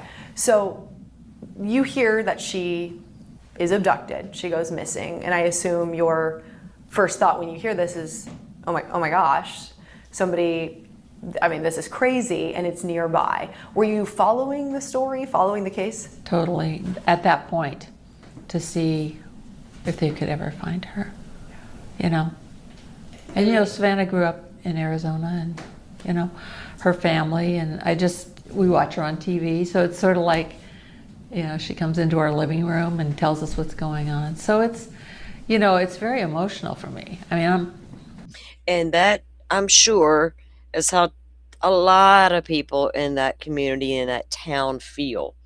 Right? We keep hearing that. Savannah's a daughter of the city. Everybody knows her. So it's not unusual for this lady 2 miles away, not realizing she's really 2 miles away, but knows of the family. Of course, it'd be a little maybe weird if she didn't know something, right? So I can't say, oh, look, she knows about the stuff, so that makes her guilty. Hell, we all know about the stuff, but I didn't do nothing. I'm trying to find Miss Nancy. I can't put these people as guilty of anything yet, because neither can the cops. Ugh. Well, she's never struck me hard. Like, she's never, it's not really her. It was Arizona family. And these are off her YouTube channel. So if that happens, it happens. Know better next time. Some of them will, most of them won't. And other places are interviewing them as well. So I take my chances. I'll take my chances with Brianna. We'll see if she's willing to go all the way with it. Are you ready to roll, little girl? I'm old and I'm not used to this kind of stuff at all. I keep stopping for commentary. People wonder why we do that a lot, because we have to. We're supposed to. Even then, they still might want to get you. But I have a lot of empathy and pray. I don't have a lot of hope but that the family continues on and Oh, and the one time they tried, it wasn't like a strike against the channel where it's like 1, 2, 3, you're out. It was not like that at all. And it was like, oh, you little brats. You little brats. They learn their lesson if they want to stick. If they want to have a YouTube presence, they need to learn their lesson. And it's, you know, huge loss for all of us, actually. Oh, it completely affects the community, a community you're part of. So when you first start hearing about it, I imagine there's a lot of upset and fear, concern. Yes. And they were searching, you know, I live on this street, and then they were searching a street a little closer and a little farther out, and, you know, it's just weird to have these people standing in front of my house wanting to talk, mostly news people wanting to. Yeah, I mean, the media don't. I didn't talk to those people at all. We just. So tell me what happened when this all ends up at your home. Your home ends up becoming part of this story. Yeah, well, people were coming to the door and I wasn't necessarily answering it. They might not have even had a camera or anything. And then this one, you know, late afternoon when they came in the big SWAT vehicles, pulled into my driveway and said they wanted to see anything that could link anything. I said, well, yeah, go ahead. I mean, so they were there for about 6 hours, and I was in the SWAT vehicle, and they went through my house and went through everything and tore everything, broke if the door was locked, they would break it open to go see what was in there. There really wasn't anything in there, but, you know, it was pretty upsetting. Well, and it's one thing to come to you and say, do you have any video or anything like that? It's another to detain you and search your house with a search warrant. Did they tell you why? Um, I, I guess I assumed, because I lived close by or something, but um, I just, I just said I'd do anything to, if we could find some clues that might help. But I don't think there's going to be anything in here. But um, go ahead and look. I mean, I didn't say you can't look. I didn't even think. It was kind of, late in the day. I'm so sorry. I mean, I guess if they came to my door and I'm like, "What are y'all doing?" They're like, I'm like, "Come on, whatever here. There's nothing here, but shit. If you find something, let me know. Dang, I'm living in the dark in my own house, you know." But yeah, if it'll help you find Miss Nancy, go for it. I don't have, do you have? I would expect them to ask me, do I have cameras? Like knock on my door, hi, do you have a camera? And not, can I come in your home? I'll be like, whoa, shit. Maybe I do need to see that warrant because she's not here. Mm. I'll turn that off. I get a lot of phone calls now, a lot of messages from people. How are you doing, Mary? So, yeah, and then I just decided I was much better off going to Phoenix to be with Matt and the grandkids and his wife and everything. So when they detained you, did you know that this was related to also them investigating Luke? No. You had no idea? No, I wasn't thinking this was about Luke.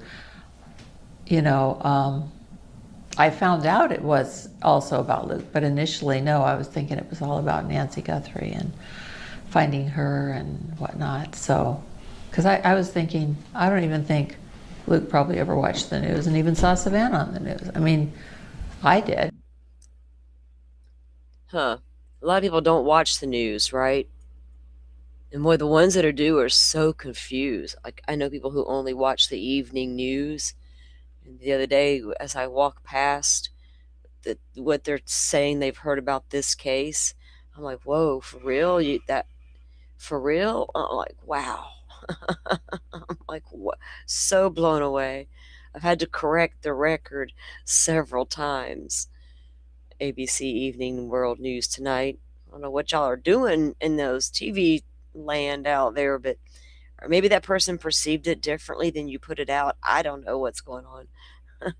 Do I need to speed her up anyway? They talk slow.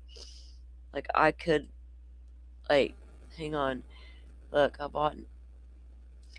I had when I went to the store and bought like my supplies and some groceries, I had to get some new reading glasses because I literally broke the arm off of my other ones yesterday. And my backup pair I can't stand. So, how fast we want her at 1.5? Let's try her. So when did you learn that your detainment was related to Luke's detainment in this case? My ears do not compute even that shit. We gotta go back to 1.25. Okay, hold on. When? I'm not exactly sure when, because honestly, during this time, I was really emotional, and there were lots of information coming in, and so I don't remember exactly the time, but I know that in retrospect, I know all this stuff that it did, but initially I didn't think of it being Luke as part of this because I knew it wasn't something that Luke would be involved in any way, and he wasn't. So, yeah. And when you learned that, was there any thought could he have been involved? No, I didn't think he ever could have been involved. Not at all. No. So you and Luke were not involved in anything in this case? Right, except seeing it on TV and acting and some of the consequences of, we want to search this. And I'm like, okay, if it helps find, because this was early on when we thought differently about. Did they take anything specific from your home? Did they take anything? I can't think of anything they took. I can't think of anything. And did they eventually? I might think of something later. That's I hate fine. to say it, but Yeah. Did they eventually tell you that they were searching your home in relation to this case, or did you this whole time think they're just looking to see if I have any surveillance video or anything like that? Like, where did that shift happen? They didn't give me a lot of information, but I just assumed, and I said, well, if it's, like I said, if it's something that might help us find her, then go for it if you think there's anything in here, but I don't think there is. Why do I feel like there was something said right before that and that was edited out? Lawyer did that? Save that for court, ma'am. does. So, yeah. Did you ever suspect that Luke might know who was involved? No, Not at all. no.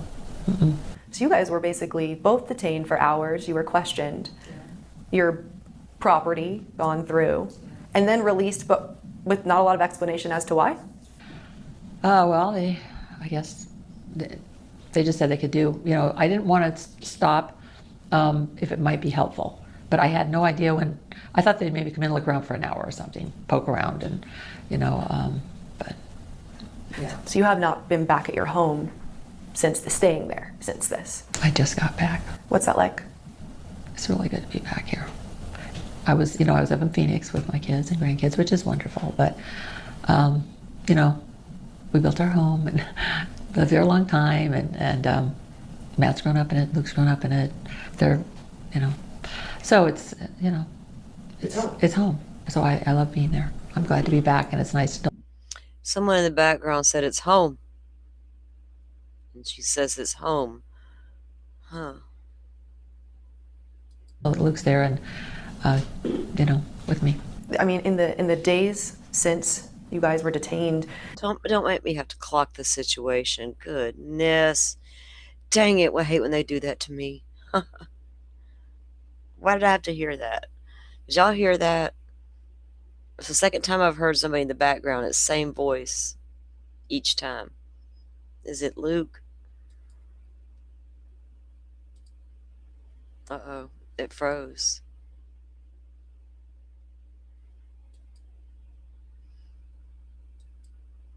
Did I froze it? I froze it. Anyway, we get the gist of what's going on there. They don't know why the cops came.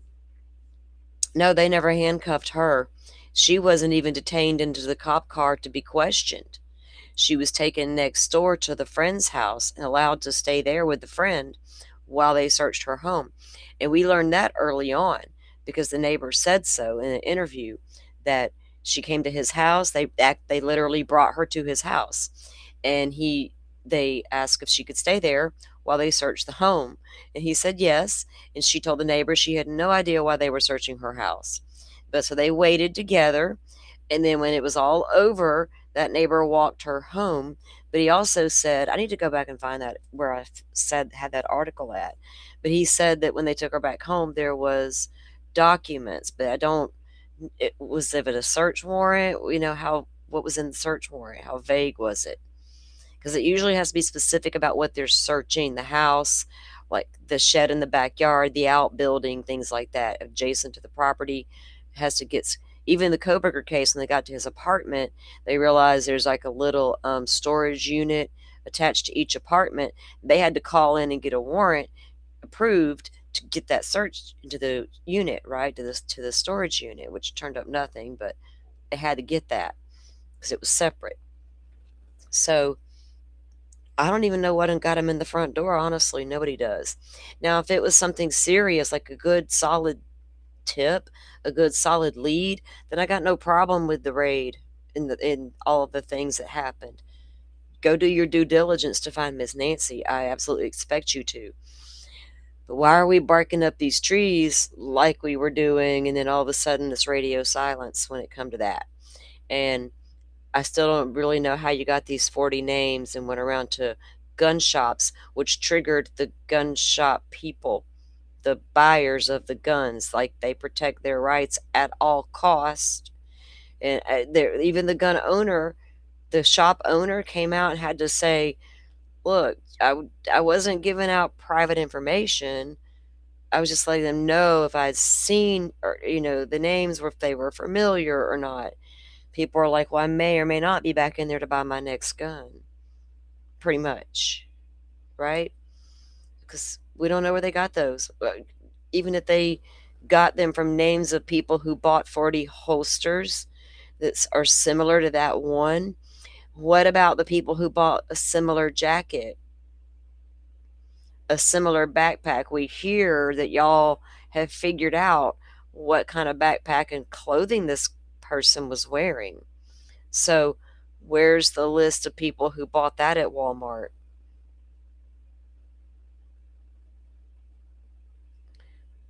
There was no bullets recovered at the scene, right? Like, no, not a bullet casing to tie a gun to this in any kind of way, other than a holster too big for the gun that was inside of it, placed oddly on the crotch. I think that was a sign of show, right? Part of it was compensating, overcompensating, and a show of force at the same time. I don't even got to hide my weapon. My hands are busy. I got my light in my mouth. You need to see I got control over you. I think it was as simple as that. Don't put too much thought into it, right? Because when you start over analyzing it, then you're stuck on tunnel vision. It has to be gang related because they carry their gun like that.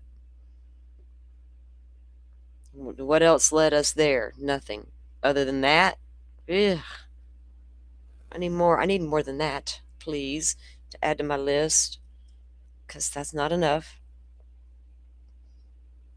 Okay, so I mentioned that Chris, they're all like, where's Annie's car? How come y'all haven't given it back? Or whoever's car they got that they haven't given back. Of course, keeping Nancy's would be making sense because she's the victim and she's gone, right? We don't know. The abductor could have roamed around in the garage for a minute, could have contemplated taking Nancy's car for a minute. We don't know. We don't know what happened. So they could have had like some DNA on it or some touch or something. They had to look hard for saliva. When they realized, they may not have known to. First of all, think of this. The date the FBI put out those videos, right? We've recovered video scratched by the Google Nest people and got these images. And then they said they put them out within hours. So that's the first time anybody would have known about possible saliva.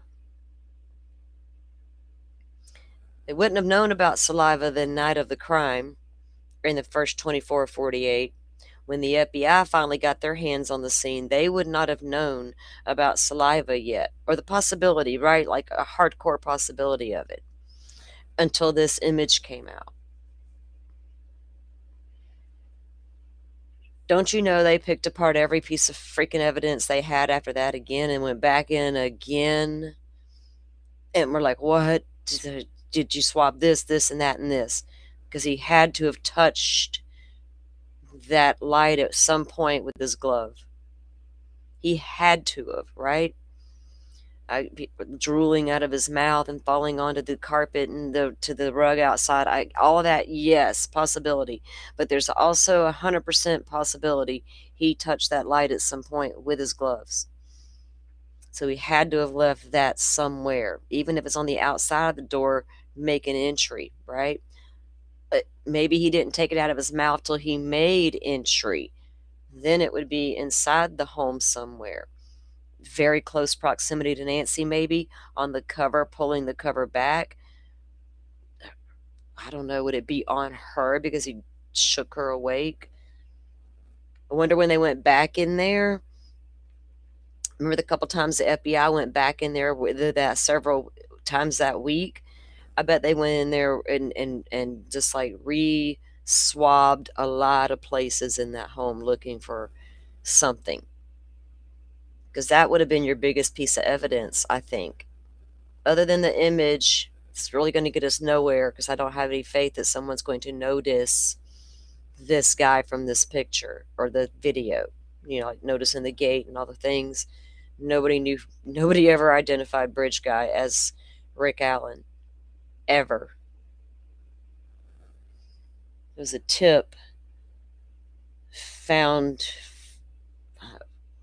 2, 3, 4 years later, I don't know, years later, a tip found that was given early in the investigation, apparently, that was found many, many, many years later that was really never. So I hope that don't happen here. I hope a tip hasn't come in that's been really like the lead and it got stuffed somewhere in the tip box and forgotten. I hope not.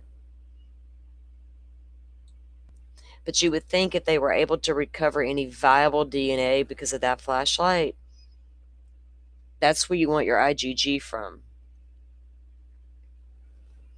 You want to know that that's as close as you can get to that scene, right? What if they never took it out of their stupid mouth? And who's going to be talking to Miss Nancy, ordering her what to do next? Wake up. You need to come with us. Put on a coat. Put on some shoes. I don't know what they're saying, right? Somebody has to talk to Miss Nancy. So how's he going to talk to Miss Nancy if he's got a mouthful of flashlight? He'd have to take it out. Unless there's somebody there with him to talk to Miss Nancy. Now, we've all wondered, did a second person make entry? I think we can all agree there was probably a second person there, right? But did that person ever go in the house? That's what I don't know. Were they just the person in the car the whole time? That was their whole role, was to be the person in the car. It never went in the home, just the guy at the door. If I got two people here, right?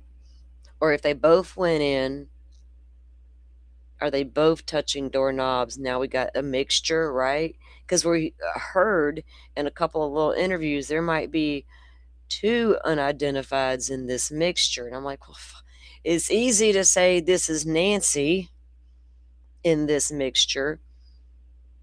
I'm assuming y'all could do the same thing with the family members and the pool people and the lawn people. Everybody y'all have swabbed, just like they did in Idaho with that DNA. They swabbed everybody until they found the guy. And lo and behold, his matched. Nobody else's did. But if there's really more than one person unidentified, who are they? And are they from the same mixture, right? At the doorknob. I'm just saying possibility, the doorknob as example. We don't know what to make of what they got on the mixture because the sheriff plays word salad with everything. But what if you got a mixture and you do got two people who are unidentified, but that mixture is a familial match? What would that mean?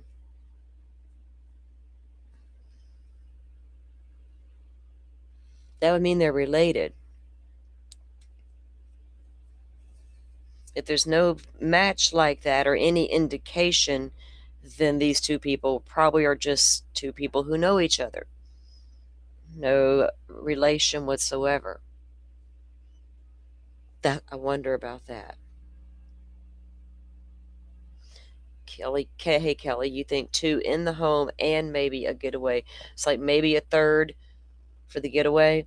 Well, if there's going to be two in the home, one of those is capable of driving the car, right? While the other maintains the victim.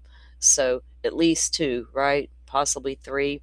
Now remember, the more people we put in this, the more of a chance somebody's going to break at some point, or $1 million might look real good to them. Odd man out, third guy, right? Is somebody getting double crossed? So three's always a possibility. I'd be surprised if it was more than three.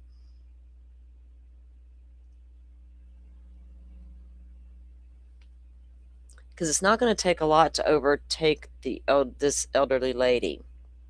Even though I know she's not feeble and stuff, she's still asleep. You're going to startle her. She's old. She has to get up. It's a whole thing. Her cane, all that. It's not going to be hard to take this victim. It's not like waking a 34 or 36-year-old man, full-size grown-ass man who's about to fight you, right? Like, that's not fixing to happen. It's not going to take but one person. Honestly, it wouldn't take more than one person to go in there and take Miss Nancy.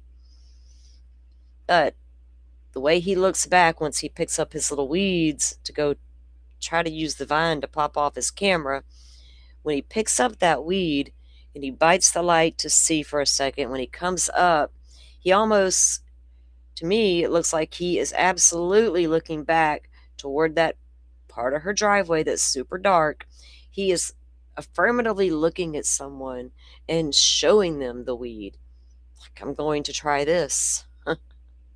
I'm like, what are you doing, dude? Who are you talking to? What are you showing them that for? That was the first, that's what I see when I see that damn video. I'm going to get it off the FBI's website and play it. They won't strike me. They want us to share it. Y'all want to evaluate it with me? So I've got some information that I was looking up that I wanted to share here in a few minutes. So just getting the Luke Daly's interview out there and his mom. I think, like I said, I think Matt Finn on X. I don't even know who he works with. One of the news agencies. They did it, and he's doing an interview. I think Brian said that he interviewed his attorney.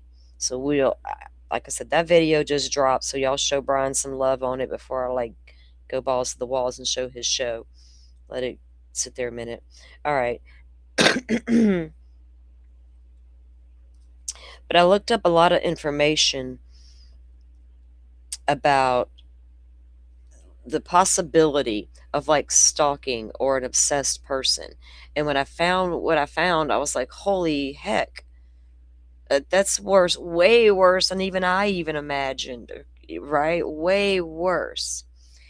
And also, if I don't know which show it was, it's probably yesterday. I didn't go live yesterday. Over on Banfield, that's when she interviews Chris, and they talk about the geofencing of it all. And I have the timestamps on that, so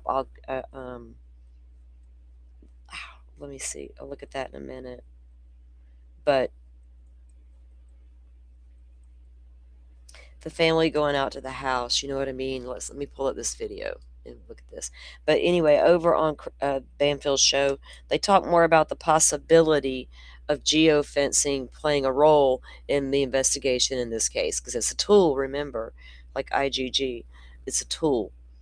But what does that tool allow? Does it help them rule out people as well? There can be good things and bad things. And when I tell y'all in the beginning, when I brought this up about the geofence warrants, about there's been some states who have absolutely had to go to Supreme Courts about geofencing warrants, right? Delphi's prosecutor was like, oh, not so fast. We did do geofencing, but now that we're at trial, that thing's bogus as heck. Haven't you heard? We're like, what? Since okay, but they're a huge deal, right? They're huge.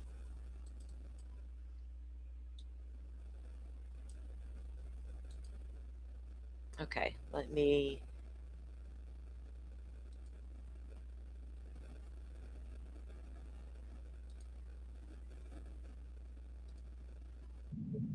guys. Okay.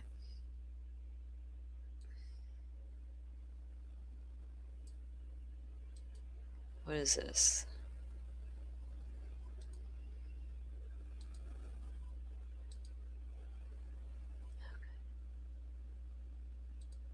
There we go. Let me do that first. There we go. So I gifted out some memberships there, 5 of them. Not me, Captain Jenks, Jack Jenks, Hyper Kimberly, Kelly J, Karen Rickson, and Hawkeyes. Oh no, you already okay. There we go. That's ended with Karen. Welcome in, guys. Thank y'all for being here. Um, okay, let me go to their website and pull this up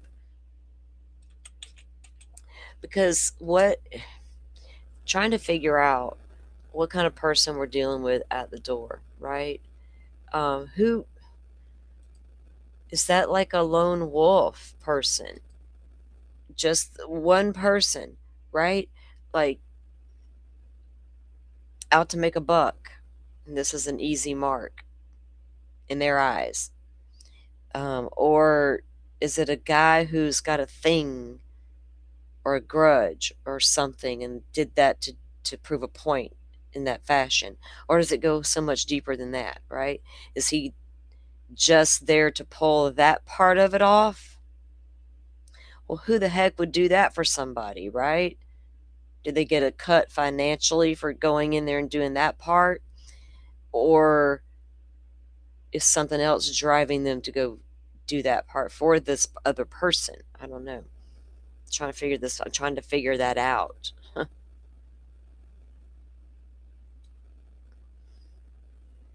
Is this the person that I need to try to get to that may or may not have an empathy level that we could reach?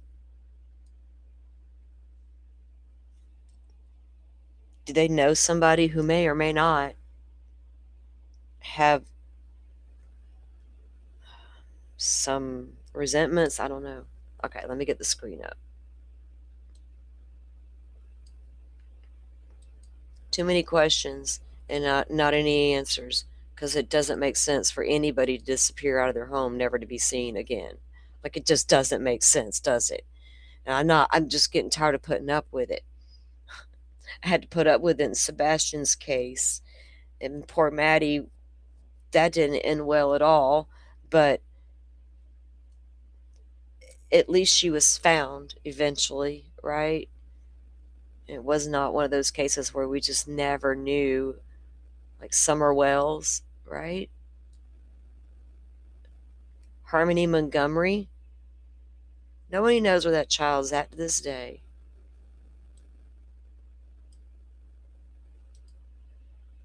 All right. Makes you wonder why does that happen? And who is that one person that might know? So weird. Okay, let's watch this of the guy. This is the one that shows him go back. Okay, first, I want y'all's opinion on this too, because I don't know. I'm just reevaluating, go back to the beginning, right? Who's at the door? And why are you at the damn door? And why did you go in there and take Miss Nancy? Your motive matters to figure out who you are, which trail to follow, right? So when he gets up there, if I'm going to try to go, if it's this the one that shows in the very beginning, when he approaches that first step, he knows it's there. Heads down, the light comes on right at the time he approaches that step. He doesn't want to miss it. The light comes on, he steps up, the light goes off. When he goes over here to mess with the camera, if you watch his bottom hand, what is he doing with that bottom hand? Of course, the top hand is bent over and he's trying to block the camera. But what is the bottom hand doing? And then when he goes and gets his weed, watch what he does there. And what is he doing that for, right? Not just picking the weed, but when he does it, what is the hell is he doing? When he gets back over there, everybody says he's covering up, trying to cover it up. I don't know how he thinks that's going to work to start with. I never understood how he thought. So I see him bend them. So I thought, well, is he thinking that he can bend them and they'll form over the bracket frame and then the brush will cover the lens? Like that's going to stay? What are we doing? I felt like he was taking the vine and trying to wedge it behind that camera and the bracket to pop it off, because his hand on the bottom is not getting it off to begin with. His weed, man. His weeds. He's picking up his weeds. So that's my take on this whole video. And it has been for a long time. Outside of the noise telling me what I'm supposed to be seeing. I'm like, wait a minute. Noise off. Let me just watch this dude for a minute. Like, really watch him, right? Why is he taking a bite of the light before he gets onto the porch? Okay. Showing off the weed to somebody. Over here, before he ever goes to the weed, he's trying to get that camera off with that bottom hand, and it just ain't working. I'm going to look around and try to, what can I grab? Because now I wonder, okay, so that other photo, right? The one of just the no backpack and the no gun. Supposed to be a different night. If that was taken prior, he knew the camera was there.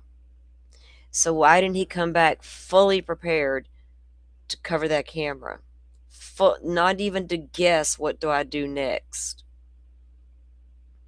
Unless he thought he could just walk right up and pop that bitch off. Easy peasy. Was that the plan? For real? I don't know. I got so many questions, y'all. Let's start it. I don't think it shows him on the very first step. Oh no, it shows him already up there. What the hell? See, watch this hand. The bottom hand. What is he doing? He's touching it, pulls his hand back. I don't think it came loose as easy as he thought when he tugged it. There's nothing down there. His light was lit up when he took a look around. Now watch him pick up the grass. They bit the light. He looks up. See? What are you looking at, dude? Well, that's not the full video. Hold on. They tricked me, FBI. I don't want to watch your other stuff. Golly. Jeez. Hold on. How dare they? Try to evaluate something. They're just giving you like, hold on.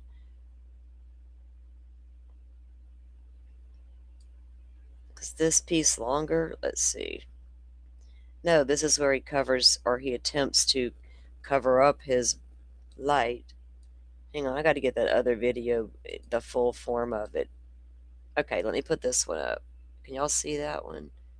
Did it go? Yeah. Okay. So here's what, after he picks up the weeds and he comes over here, this is what he starts doing. Does he honestly think that's going to stick to that lens and cover it up somehow? I don't know about all that.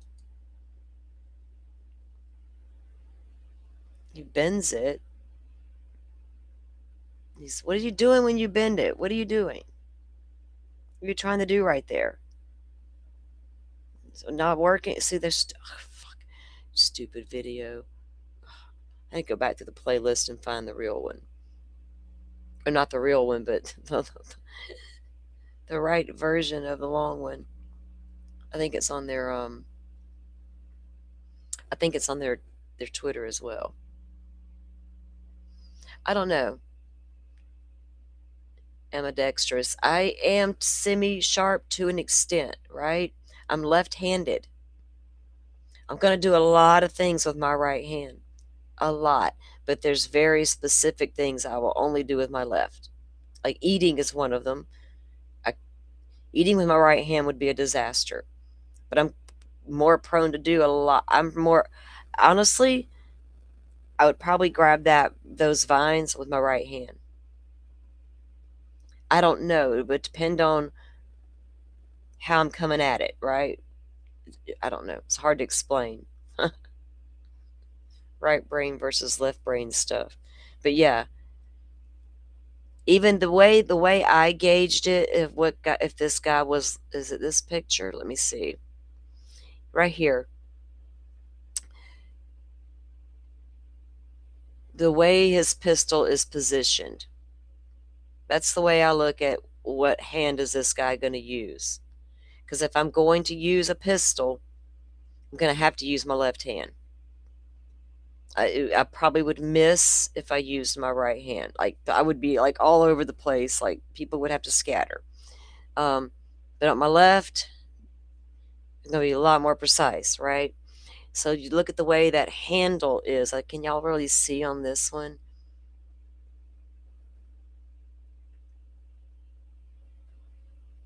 So would it be his left hand? Pistol's right-handed. I'm backwards, pay me. I'm trying to turn around, like put myself, yeah. So would it be opposite of the way he would reach for it, right?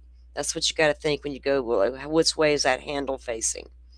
That's how I was concluding that, trying to figure out which way for sure, because you can't tell. And here, okay, if that was taken before everything, right? He sees the camera. So when he comes back with his gun in his backpack, he should be prepared for this camera if the goal was to cover it up.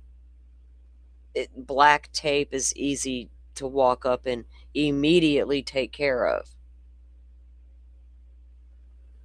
If he thought it was going to be hard to pop, if the intent was to take it the whole time, wouldn't he be prepared to have like a little screwdriver to pop that thing out if he needed to? Or did he honestly think that he could walk up and grab it and it would work? What was the plan to begin with? I couldn't even tell you at this point. but at least we got this image to show the world there actually was somebody at the door, right? Whatever in spite of what the sheriff says, something did go down that night at Miss Nancy's. We're just unclear as to why at this point, what happened.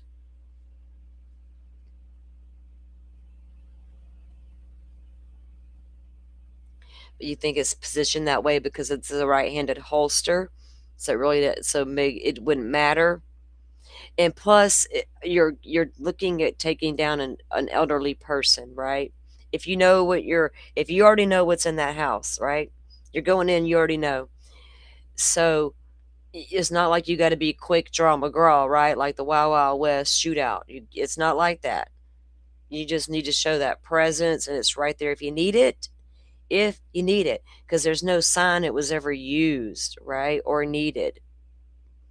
So was it just so right? Does it even matter? How's that? And at this point, right-handed, left-handed, is he going to take his light out into his dominant hand? And it doesn't matter which hand had the saliva on it at this point, right? So to get to who may have done it as a description of the person could consider, are they left-handed, right? They're also 5'9" or 5'10" with a regular build, a regular person, as far as we know. Right? Uh, with these eyes, right? What is in these eyes? There's just something about that. I don't know what it is yet. I can't. Is he a lone wolf? Or is there somebody driving him to do it? Or was he just a hired gun that already got paid and was long gone? It was just that's their entire role. I don't know.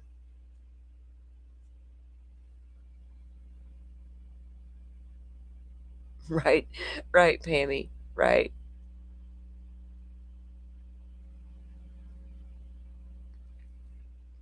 Yeah, they honestly don't have a ton of leads, obviously.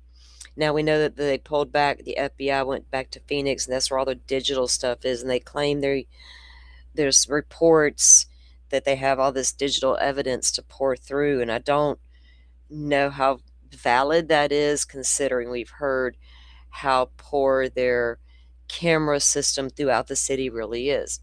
Like the note that doesn't record them. The flock system is just like license plate readers, traffic control cameras to watch for when it gets congested. It's not really recording information. Um, the out on the Department of Transportation's got their thing out on the interstates and things like that. But where's the connections? Like the truck that was just seen the other night on the video, the 236 mark. We went over the map. There's be on that road leading, say for instance, out of Nancy's neighborhood, you have to roll right into the highway. And when you take a right, there's a big red light. There's cameras. It's not like it's the back way with no cameras. There's cameras. So can you put that vehicle coming in or out of the neighborhood? There's two ways in. You know, there's what cars didn't belong there that night that appeared awkward, right? Did the person drive like a big circle for like an hour just because Nancy wasn't home that night, guys? Think about that. Did this person know that Nancy was not at home, that she Ubered over to Annie's for dinner? And did they know what time Tom brought her back home? Now, obviously, it's a given the chances are she's going to be in there at 2 a.m., right? But did they know her prior moves that night? Especially if it was full on intent to go in there. So you want to gauge, when do all the lights go out? Is she really asleep yet? Let's give her some time, things of that nature. I don't know. Is there a place to even sit and surveil that house? We see how dark it is out there without being seen. There's a couple options. Ugh.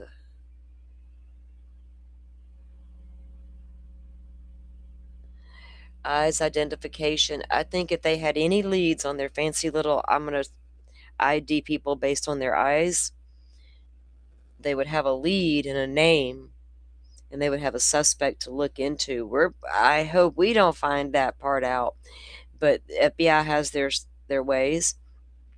I think they would, if they had anything on that or even used it, they're looking into the matches that may have come back, right? Then they got to investigate them. Kind of like when they get that name on IgG, we can't just walk into court and say, well, we got their name on IgG, it's got to be them. Their DNA was on this. Well, there's a little more to it than that. So I don't know. Nothing's come up, anything they've done so far. Even looking into the family, because they should have looked at the family first. Just considering, if I was a cop or an investigator or FBI, okay, what I have here, if I look at the last people to see her, that's family. What's going on there? And then the other family member happens to be a high profile, wealthy person. Okay, that's interesting, because now I got two options within the same family. Nothing's happened there yet either. Or has it, or is it really to do with Savannah? And they can't figure out who yet because they don't know for sure.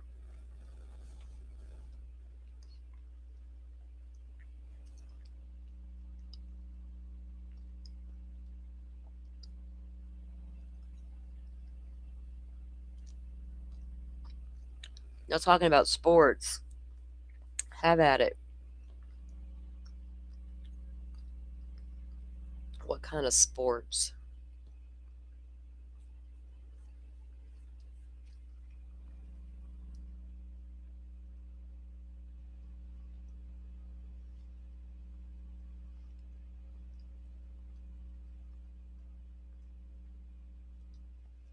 Well,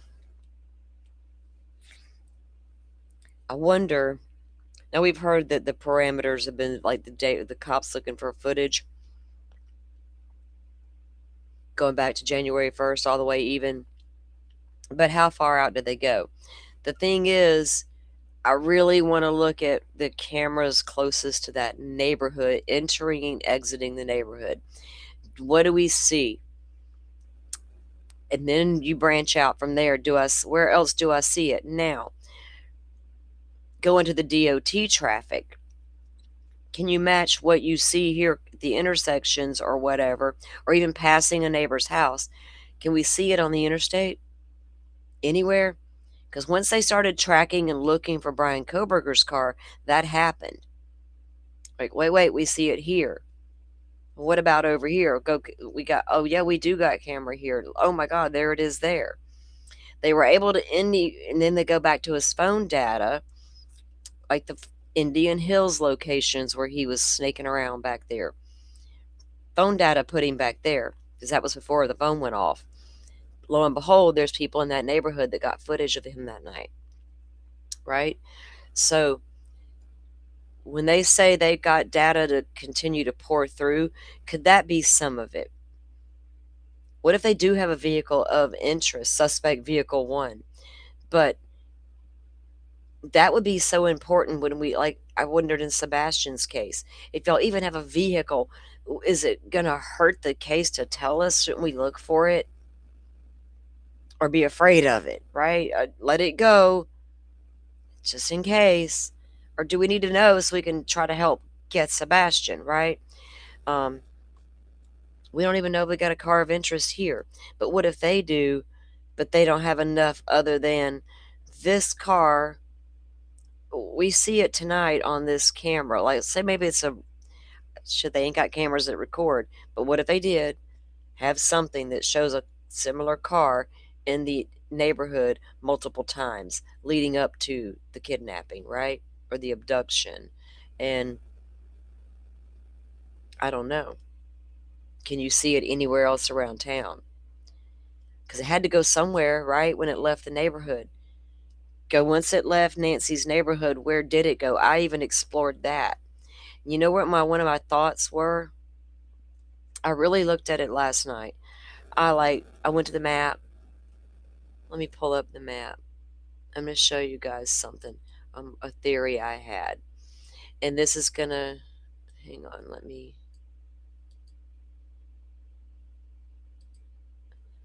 okay, hold on. All right. So where would you go? How far are you willing to go? Especially if your intent is not to harm, just to take, right? You're just there to take, nothing more.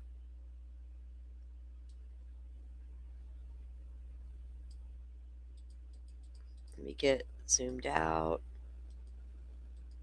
Oh,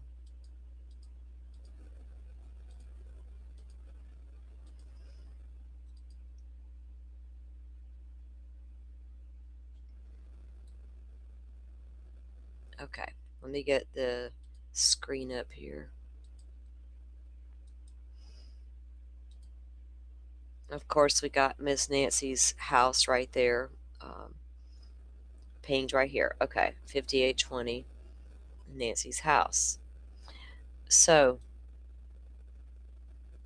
obviously, we have south of the border, right? And that's kind of been ruled out. Eyes have looked down that way. We've heard the FBI did look around. They have viewed the actual cameras from the entry where they have cameras. Nothing indicates at this point that she went that way. We know that Enton went down there and a few other reporters. There's been things that it's looked at, but nothing serious has come from that. And then we also heard tale of the guy that wrote some of those ransom letters to TMZ, the secondary letters as I call them. He said he was south of the border and saw something at approximately around February 11th. But that's it. That's the only tie to down there, right? That's it. And Carlos lives close proximity to the border, closer than Nancy did. All right. Then you have the second raid 2 miles from Nancy's house. So if you don't go south of the border with your victim or the person you abducted, where would you go after that? Do you stay in Tucson? Now remember that one of those letters we're supposed to ignore said they could return Nancy within 12 hours. Doesn't mean they're actually 12 hours away. Call me your bluff. They could be 6 hours and tell you I can return her in 12. I want to tell you my exact location. Are you fucking crazy? Anyway, where are you going to take her? And how far are you going to go with her? You got New Mexico. So down here was Sonora, right?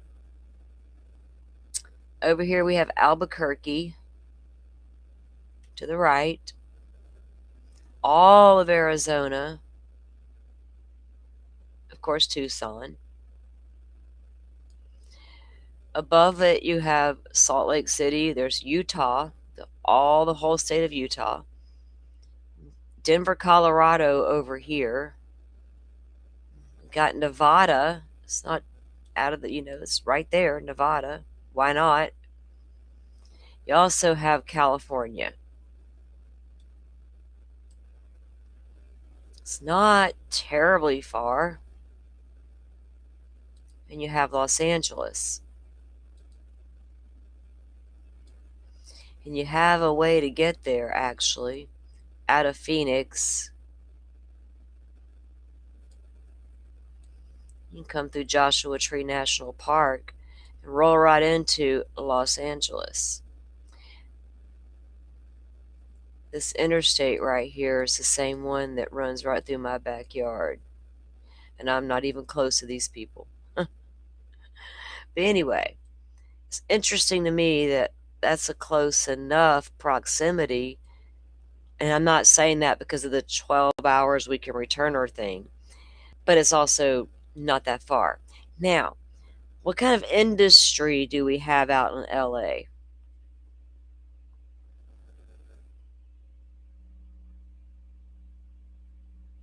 We have an industry in New York that's similar.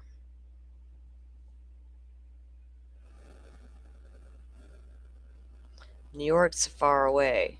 It's like the other side of the United States.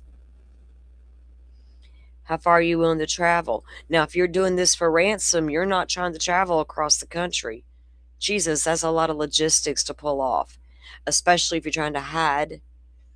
So, kidnapping's off the table if I went far. Where did I take Miss Nancy? Not I. Jesus Christ. Where did they take Miss Nancy? I got a problem with they.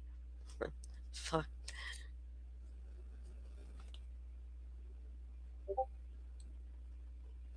Hmm. I don't know. It was just interesting to me when I really zoomed in.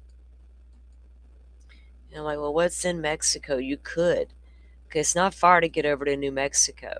So, do we have a house somewhere out here um, on the outskirts of town where a loner or two live together?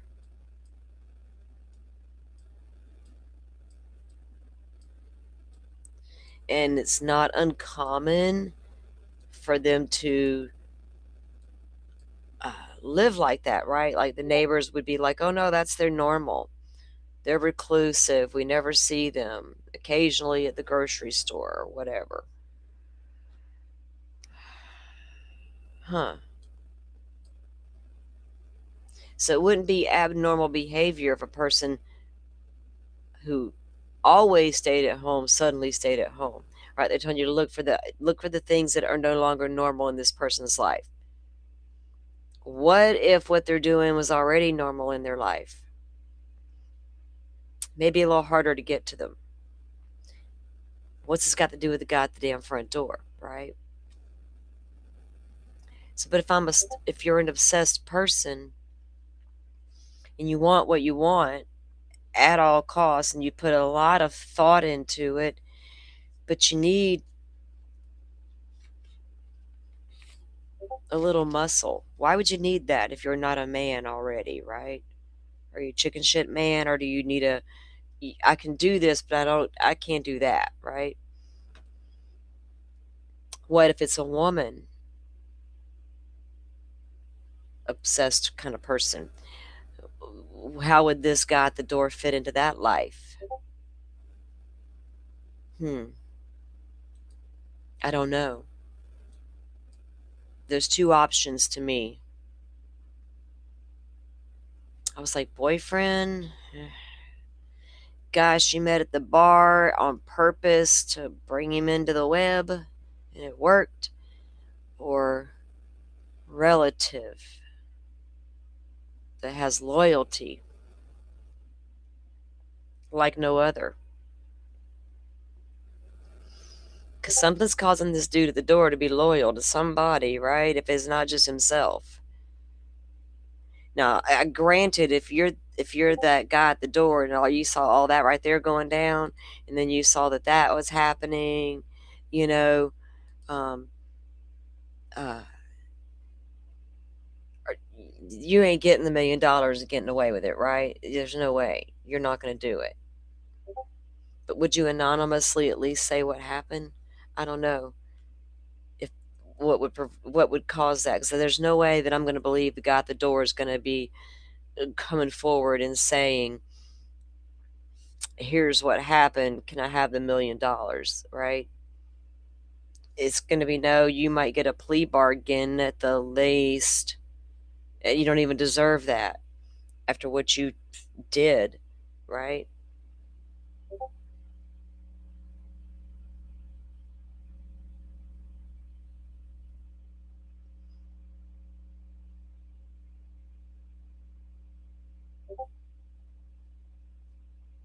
Uh-oh, Amanda, you had a good lead on the possible perp. Well, if you had a good lead, I hope you called the tip line if it's a good lead. You mean for the guy at the door? Because I'm looking for the guy at the door.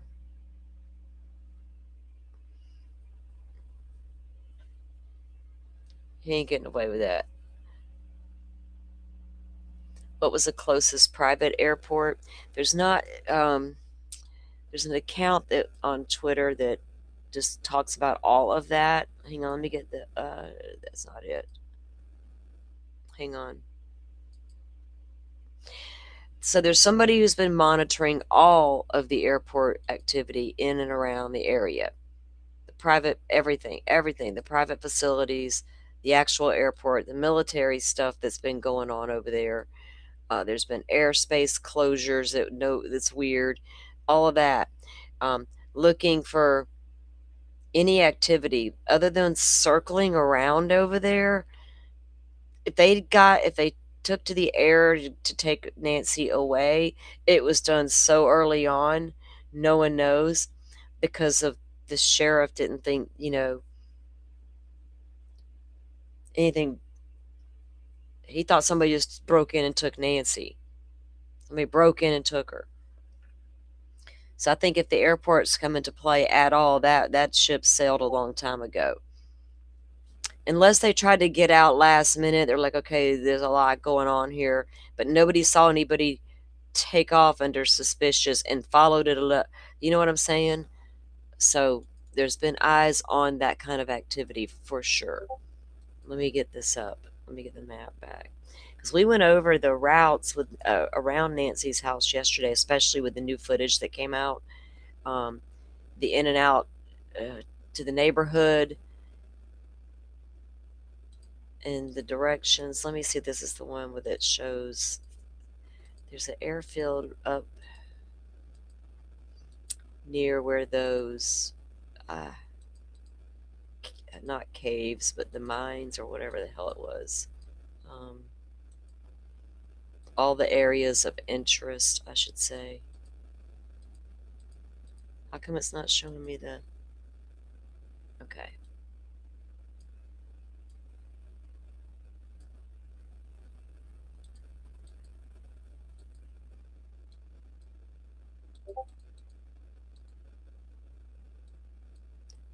Well, it's not letting me view like airports and stuff now. I'm trying to look at it before I put it on screen. It's not. Because there was one, but it was over here. There's like a small private one nearby, but I know for a fact somebody's been watching that one. And there was one that took off early in this case one night, and the communications was they were looking for a person, right? But what it turned out it was a elderly gentleman who had went missing, not outside of Phoenix, I think it was. There's like a place you go hiking out there or something. Anyway, it was an area of interest to a lot of people because of the mines or whatever was out there. Um, so it was interesting when a plane was out there circling and stuff, but it turned out it was in relation to that missing gentleman, and they actually found him. So, like, they're out there, right, looking around at different areas, but I don't think Nancy's out there, right, as far as being. What are y'all's thoughts on her still being in Tucson or right there in the area close by? How do y'all gauge it at this point? Like, because nothing. They done raided two houses and looked inside and didn't find her. Um, no indication as to where she went. What's the chance that she's still in the area? They could have taken her out almost immediately. Think about it, because the sheriff thought it was somebody broke in and stole her. And they had plenty of time to get in the car and get away. We saw how close the interstate was to Nancy's neighborhood. When you leave out and get to East River Road, you go right down to the highway and take a left, and boom, you're at the interstate. You just truck it on over to LA, or you can get on I-10, take your chances, and go all the way to Florida, all the way across the country on that one interstate. A lot of trafficking and bad things occur on that stretch of interstate because of the way it's set up and runs across the United States from California to Florida. It's wild.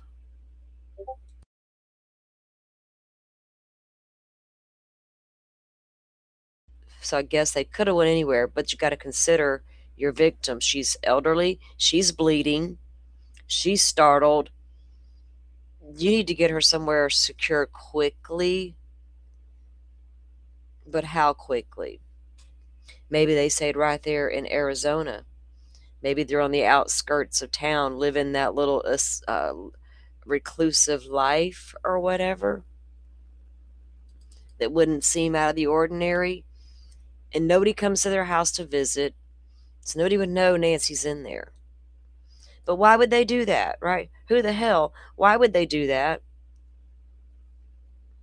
Why would you do that? Why would you take Miss Nancy to your law house and hold her for what?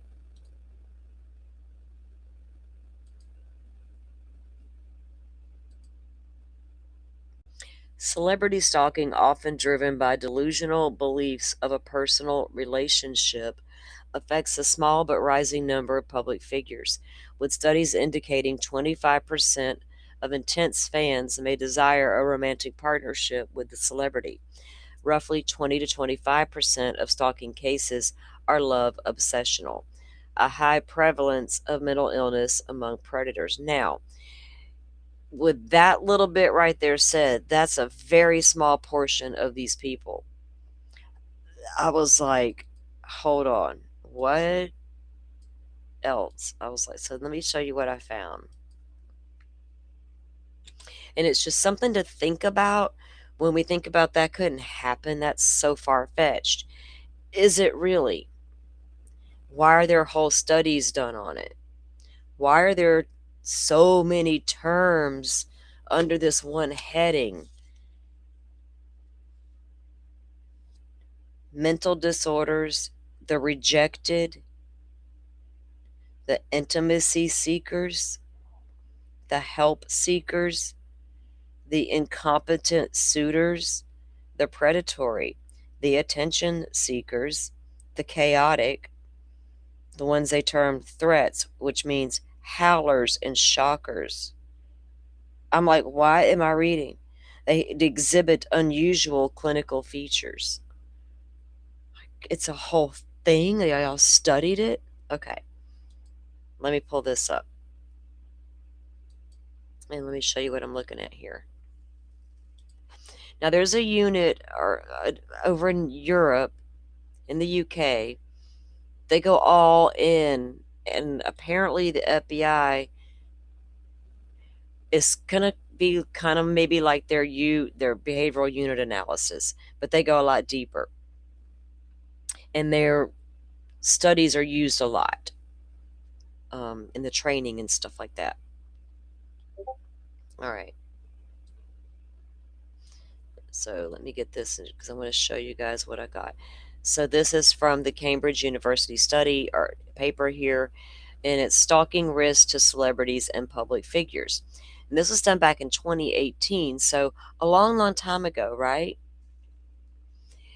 I brought up Rebecca Schaefer's case early on, Captain, and you know what? Yes, and we cannot forget Dominic Dunn.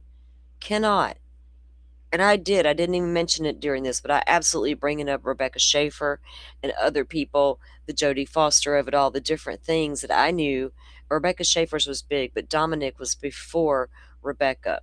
Um, you can't overlook those things, right? As off the table. Why would this one thing be off the table with everything else thrown onto the table?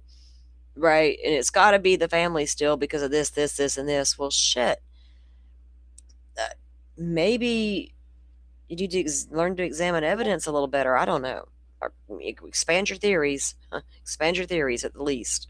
At the least. So, yeah, it should be taken a little more seriously, especially in this case, considering we have a high profile person involved, right? But why take their mother instead of getting at them? Maybe the best way to get at them was to take their mother, because you're not getting at her, you're not getting at the kids. But unfortunately, her mother wasn't quite so secure, and you would also get her at her core. Who's that devious and why, right? What the hell is that about? You did what because you were what? That's a lot. Okay, So they go into the psychology of it all, about prominent figures, and they're frequently subjected to unwanted and intrusive attentions, such as stalking behavior is often driven by psychotic illness, angrily blaming the public figure for delusional persecution, like a resentful motivation, or based on erotomanic delusions, which is intimacy-seeking motivation, for example. This behavior can cause psychological harm to both the predator and the victim and is unlawful. In the rare instances, where a public figure has been attacked, the perpetrator has usually had a history of such stalking behavior and of severe mental illness. Now, that is if they're attacked, right? So there's going to be many layers to what they're doing out there. They're not all going to react in the same cookie cutter way. Not like the bandit in the night coming to thieve from your house. It's their motives are very, very different. And I think a lot of that's going to depend on what type of illness and delusions they're suffering from. Or is it even motivated by that? Or is it you did me wrong on the job, which is also going to be mental illness, of course. I'm going to get you back. But I don't know what motivated it. Like, if that's at play here, what would motivate it, right? Is it, I need to get you back because look how your life turned out and mine didn't? Or I'm totally obsessed with you and want what you have and need what you have, and I want your mama too. She looks lovely. I don't know what the hell would motivate somebody to do that. I try to figure out their mental capacity. What the hell? Who's at the door and why would you do it? Unless it really was a kidnapping gone wrong and Miss Nancy's nowhere with us and we're all just pissing in the wind and poor Miss Nancy needs to be found.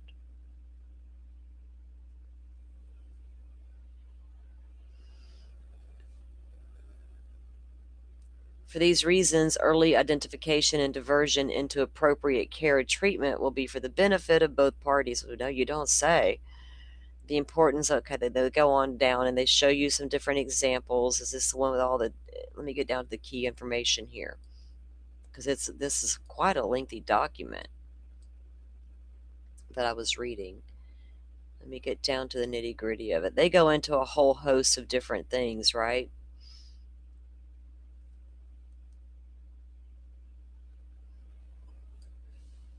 And they go into explain what stalking really is and their different methods of reaching the person. So say that somebody was reaching out to Savannah via email, and she never opened those emails because they were sus to her. You know what I'm saying? And she never, or maybe she read one and went, oh God, here we go again. Because this is going to tell you, we heard about it the other day, they have a whole unit assigned for people to look into the multiple times per year these women get these kind of communications. Was there ever a communication like that that warranted security to take a serious look? If so, FBI knows about it. Was there ever unopened communications with that person? You can bet they're open now. Oh, Pammy, thank you for your support. Coming, is that a super sticker too? Thank you. I appreciate you. So happy you're here. You guys are great. So I don't know, guys, if this, the more I read, the more I was like, wow, this is craziness when it gets down to the nitty gritty of it all. They talk about it also distinguishes it from the sort of violence we may be more used to in a psychiatric setting. Remember the other day I was like, it's so easy. It's not easy, but we're primed now to accept the guy in the night clad in black with a mask on, right? But not so much a stalker in the night, right? That even though Koberger was probably a stalker, y'all know what I'm saying. The difference is the Tepe murders. He walks right in the house with a gun and shoots. That break in the night, right? That's not. But this break in the night was different, completely weird. It feels like it's so different. The motive that we know were at play with the other two cases, like the Tepes, appears to be a stalking motive. I can't let her go. Imagine that. And then Koberger's was I want what I can't have, it appears to be. Um, Imagine that, right? I bet they're not as uncommon as we think. Come to think of it, stalker in the night, or a person who didn't felt seen or heard for whatever reason. All right. Sometimes the original target is never reached, perhaps because they are too well protected and are more accessible one is selected instead. Let me read that again. Sometimes the original target is never reached, perhaps because they are too well protected and more accessible. One is selected, and a more accessible one is selected instead. Wouldn't that be classic to what we see right now happening? Savannah's got a lot of security, right? She's living in New York, well known.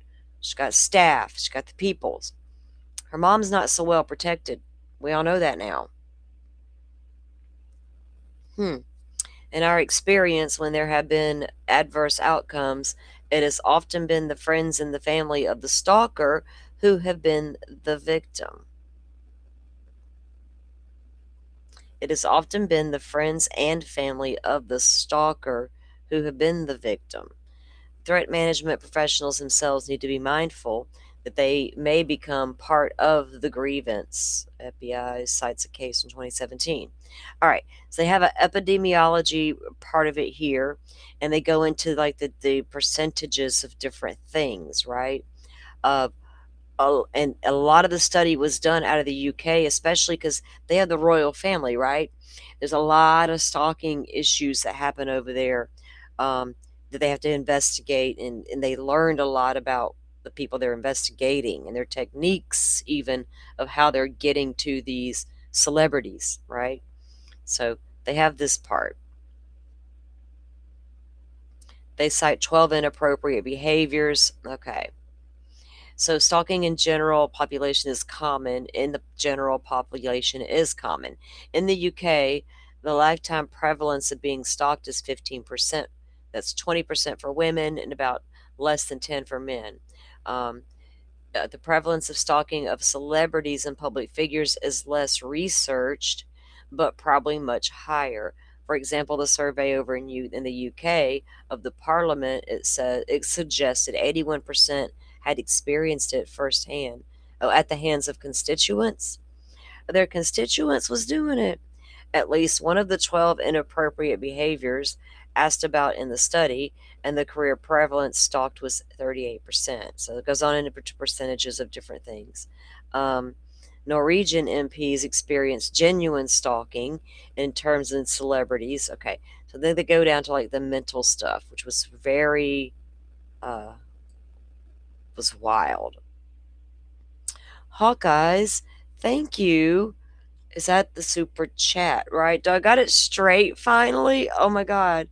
You guys finally got me straight. Thank you so much for coming in with your support. I appreciate you so much. I'm glad that you hooked up with us a long time ago and you have been here too.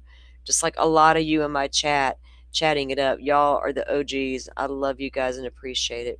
Y'all know I love y'all joining the conversation. Listen to my ramblings. We like to ramble on around here. She says, thanks for all your hard work and awesome breakdowns. This takes time for such a great presentation. Thank you. I try. I don't want to come out here and have nothing to talk about. If I go down a rabbit hole trying to research a possibility or I find something like this, I'm like, well, I need to share that with everybody, right? We need to know what's out there. So I appreciate you recognizing that because I think about it before I go live, right? This is kind of, are they even going to like what I'm going to say today? So thank you. I appreciate it. So it talks about mental disorder and warning behaviors and attacks in this section. The stalkers of public figures and celebrities come to notice either by their unwanted communications or by inappropriate approaches.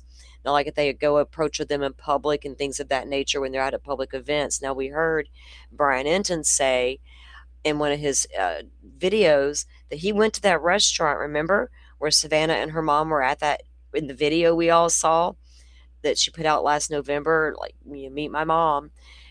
So Brian goes to that restaurant and they told him the FBI did come there and they specifically were asking about anything peculiar happened during that filming and who all worked there. Was there anybody in the background acting weird? Was any of those things happening, right? Well, I could see that if they're like watching Miss Nancy and watching Savannah, absolutely. So inappropriate approaches, were they lurking in the backgrounds, right? The exceptional case study looked at 83 people who had attacked or approached to attack a prominent public figure in the U.S. between 1949 and 1996. That's how far back delusional people's business go. 61% had a psychiatric illness, 43% a history of delusional ideas, and 88% had acted on them. 88% acted on them. 11% experienced command hallucinations. Not just hallucinations, but command hallucinations. Like 11%. That's too many percent for me, because what if they get commanded to do something? Oh my goodness. For 77%, there was a history of verbal or written communication with the target. So a lot of them will write and try to communicate. Wonder how many succeed in that communication, like for real, right? That actually the mail got opened or the communication was looked at even. Because if you get that one that's really, really out there, your team is absolutely getting that call immediately. Shoot, come get this out of my mailbox. Makes you wonder how many of them are actually out there getting creepy letters, creepy messages, creepy emails. The creepy guy that shows up at every event you go to that you notice. But he hasn't done anything. He's just there, right? Just a fan.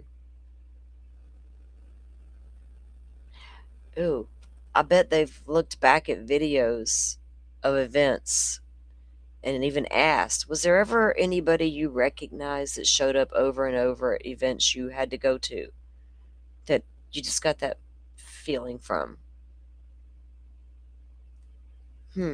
How do you go about IDing that person?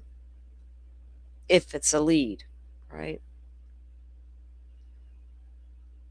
Would you notice I guess if you're a celebrity and you're at a lot of events, there's always a lot of people. Would you notice that one guy lurking in the background?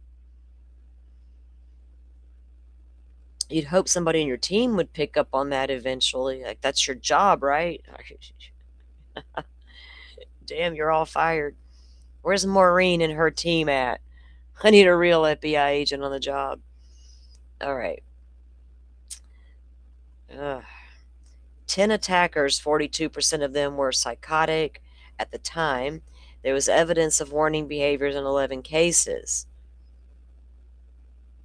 What if this person didn't have any warning behaviors, right?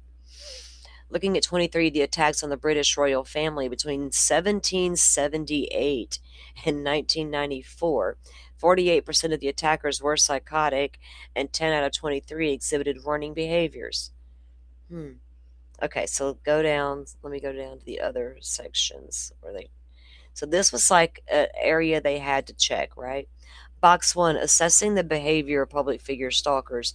Important features to look out for include threats, approaching with a weapon, or a bizarre approximation of one, attempting to breach security, anger, declarations of specific intents, so that if they get specific with their intent, right?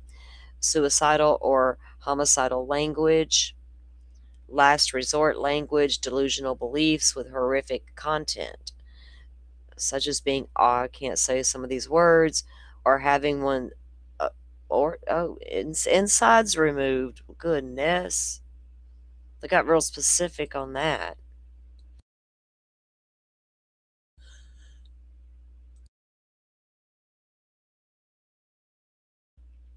Okay. Last resort language, delusional beliefs. Okay, I said that.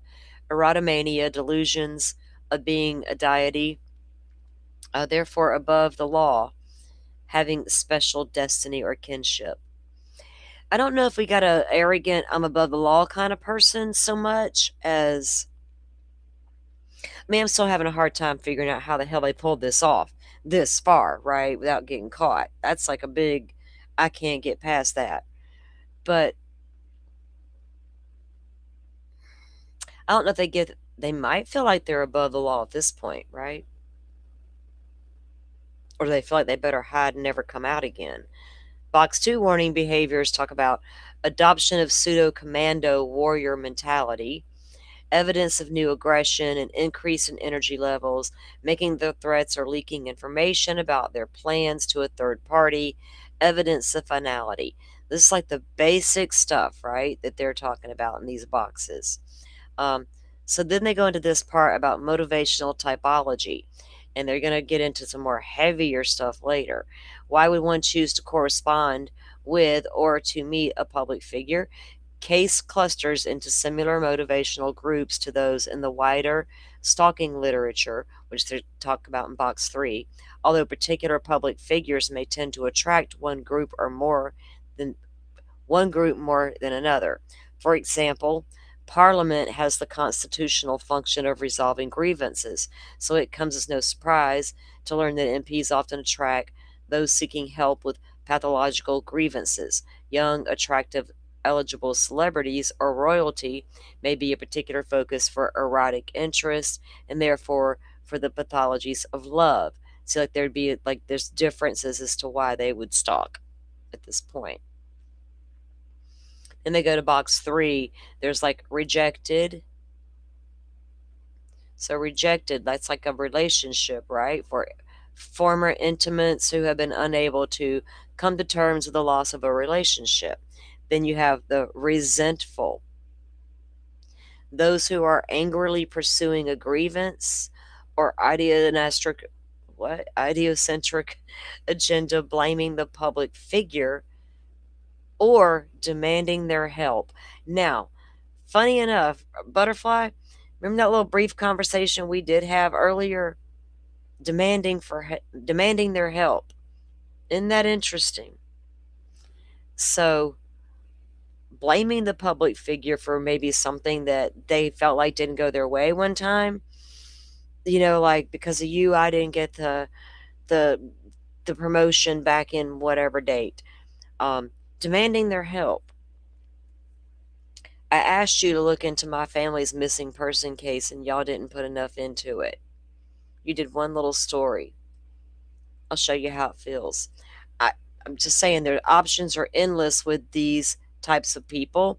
That was just something what we're trying to figure out what would motivate this kind of person, right? And what if it was something like that? I don't know, but there it is, right there, demanding their help. How would they help with what, right? Intimacy seekers, those who believe they are entitled to or already in a close relationship with the public person.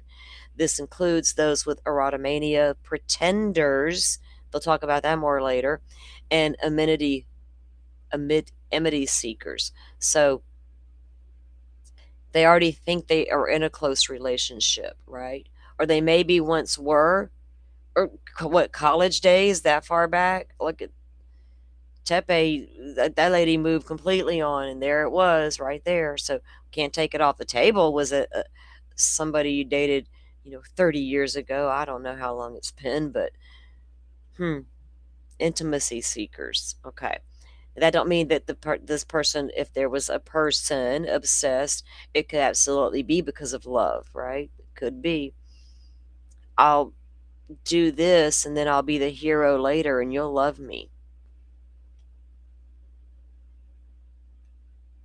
Help seekers, a more hapless and helpless group seeking assistance from the public figure for a personal problem in their lives.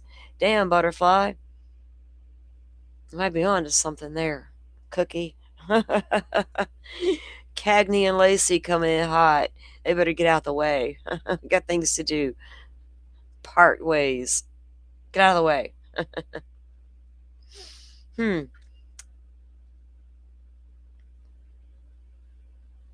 An incompetent suitor. Okay. Those attempting in a socially inept way to initiate a sexual relationship with the public figure. Then there's the predatory person, those making clandestine pre-attack preparations for a SA, and that says that's a rare group. Okay.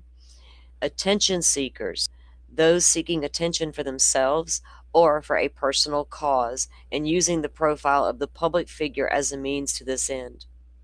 And then you have chaotic, a common group who are also floridly psychotic, that it's impossible to make sense of the underlying motivation. Right? At the core, they may never understand what really motivated them. That's what my take on that. Chaotic, it's no rhyme or reason as to a clear motive or to the obsession or whatever, right? So, then they go into outlining these individual types, right? The rejected, and that is a former intimate or the public of the figure, of the public figure rather, who've been unable to come to terms with the loss of the relationship. That would apply to the Tepe case, damn near, right? As far as we can tell, that's the ex-husband that came a couple years later and did what he did, murdered her and her new husband, and their babies were in the house. That sounds like the guy who couldn't come to terms with the loss of the relationship, right? So here he comes years later. Although the most common group of stalkers, these are rarely the province of public figure or celebrity threat management units. There's a whole celebrity threat management units out there, right? As their origins lie in the personal life of the prominent person rather than the public role.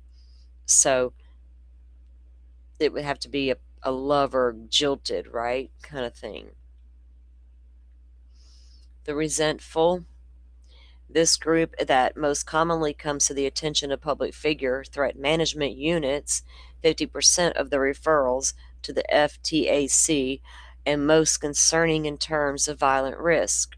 They are angrily pursuing a grievance or another idiocentric agenda, either blaming the public figure for their persecution or demanding help of the public figure in remedying the situation. Clinically, these groups contain many people with paranoid illnesses, the victims of gang stalking, and they go into the victims of gang stalking, targeted individuals, and others complaining of mind control, secret government experiences, or being controlled by apps, for example. Now, we hear a lot of that. People here talk about those kind of behaviors all the time.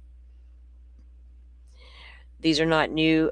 This is not new. These are not new phenomena, right? Okay, so that's like they cite Timothy or Tilly Matthews, the victim of mind control at the hands of the heirloom gang in the 18th century. He was committed to the Bethlehem Hospital in 1797 after causing a disturbance in Parliament, shouting treason at the Home Secretary, having first written to him to complain about conspiracies. Oh my goodness, somebody back in 1797 was hearing things. Okay. Intimacy seekers, they break that down a little bit more. I don't know that I don't get the vibe that we're dealing with somebody who wanted to seek intimacy, because I don't know what taking Miss Nancy, how that would have gotten that, unless their intimacy was to seek that motherly figure. What are y'all saying in chat? Who was fired? Matt Lauer?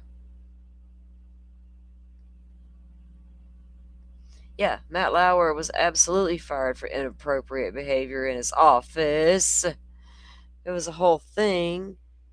Sh- Shiny people. I was alive back then.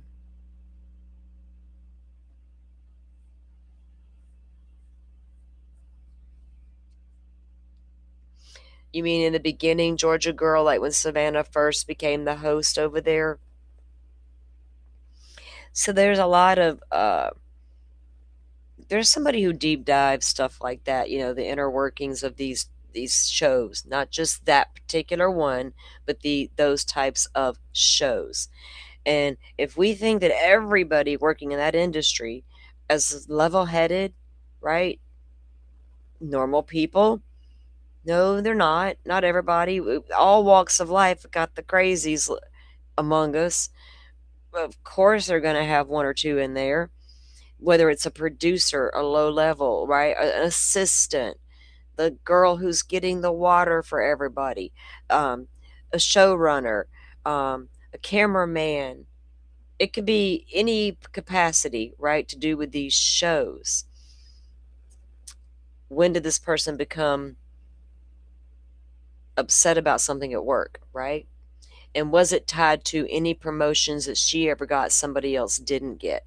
Where's that person now? Are they doing kind of decent for themselves? Are they a public figure-ish in their way? Would they risk it all for that? I don't know, right? I'm sure they would look into any, because she's been at the Today Show for a long time, right? As the host. I know Hoda's doing whatever Hoda's doing over there. I never watched that stuff. I cannot with them morning shows. I'm proud of. I was a little girl who grew up on Good Morning America before any of the people you see anywhere now was ever. A lot of them I don't even think were born yet.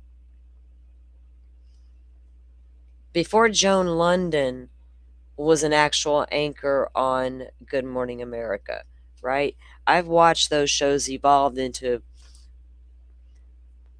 Shiny America. Let me just say that. Where everything's peaches and cream and everybody's lovely and gets along. It's like so.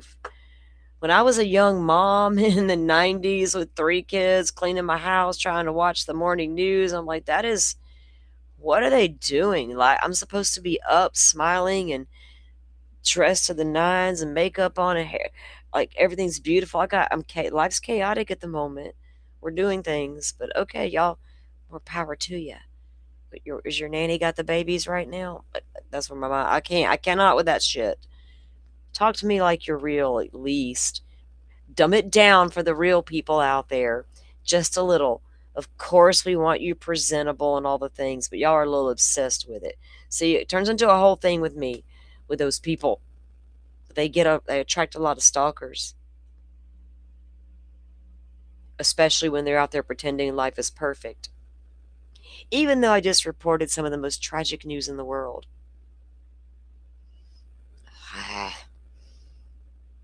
They told me a long time ago not to trust the news. So I was like, okay. So, yeah. I still wasn't sure who they were, but I was like, okay. The help seekers. Oh, wait. Here was an interesting part. Look, listen to this part. Okay. The intimacy seekers have a close personal relationship with the public figure as an advisor, um, which is the amity seeker, a sexual partner, the erotomanic, or because they themselves hold the particular role, right? The pretenders, which kind of leads to what we were just saying. What if somebody didn't get the promotion, right? Where's that person now? Are they a pretender? They also themselves hold the particular public role. That dun dun dun dun. Almost, right? Ah, crazy, isn't it? They are very commonly suffering from psychotic illnesses with delusional beliefs about these matters. They sometimes send in biological material for DNA testing as proof of their kinship. What? Are people spitting in a tube and sending it to celebrities and saying, "Check my DNA, we're family"? What does that mean? They are probably even more common among stalkers of celebrities. To even be mentioning that in the document about DNA testing as proof, that means people are actually legit out there doing that. Who's doing that? I thought you're supposed to send this 23andMe or whatever. What in the hell?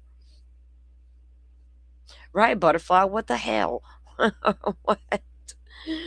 What are we reading? I told y'all there was some people out there. Takes all kinds of kinds.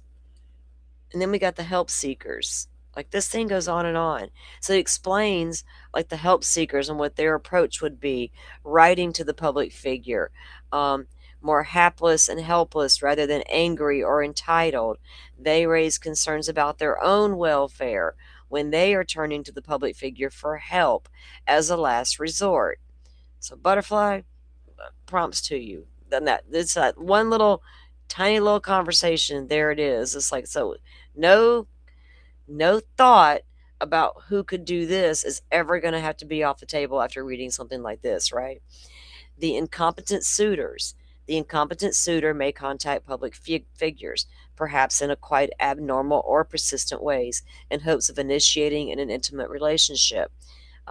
Commonly, those groups have difficulty understanding social rules and the norms. Now, this is where and individuals with autistic spectrum disorders. Now, we've heard that mentioned a lot in like court documents. That's because it's mentioned in documents like this, right? But normally, a person on the autism spectrum may already present a different understanding of the social rules and norms, right? So you have to be careful that you're not misinterpreting what they're doing. That's what I think. All right. The predator kind, it goes into them about this is like if they're going to do SA attacks. That's a rare group. Clandestine preps prior to an SA. It says it's a rare group containing high risk offenders, occasionally seen by celebrity stalker management units. Not only are they very uncommon, it is rare for them to be referred to psychiatric services. Unlike other motivational groups, they are at pains to keep their preparations secret. So even they, don't put SA in the group of obsessed person kind of thing. You got your attention seekers. They have personality disorders, groups of individuals that want attention. They get turned over to the threat management there. Personality disorders, borderline, emotional, unstable, histrionic types, probably overrepresented in this group. Histrionic types are probably overrepresented in this group, and the general approach is to extinguish the unwanted behavior. Now, this one here is like the chaotic. Remember, we saw that in the little chart earlier.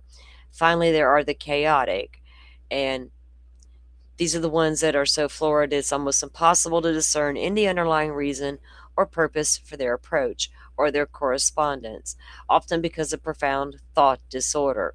Profound thought disorder.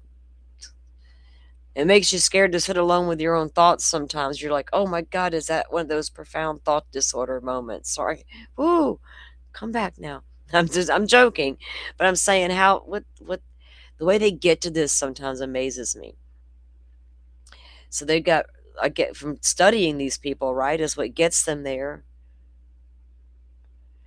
They made up 16% of the referrals to the department. Okay.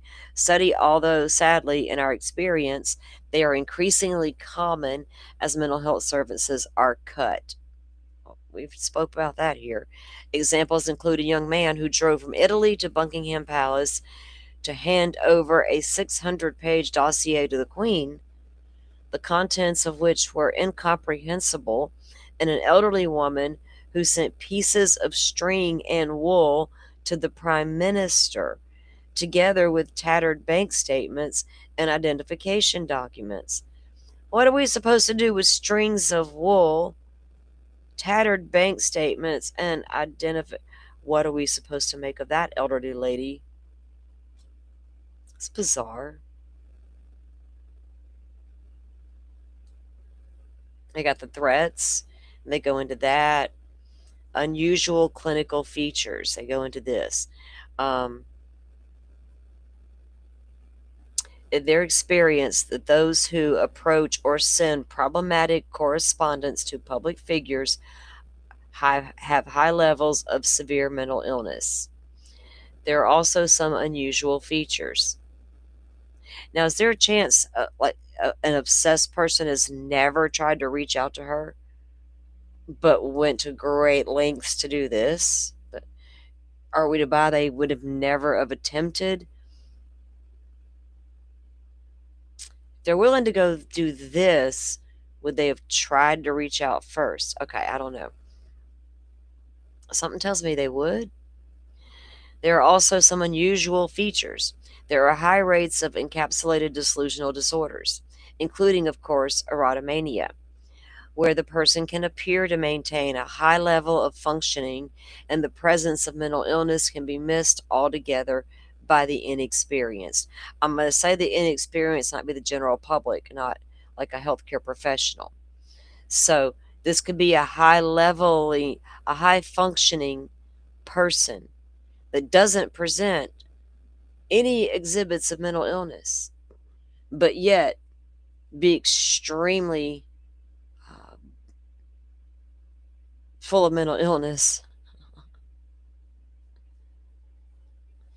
but yet hides it well.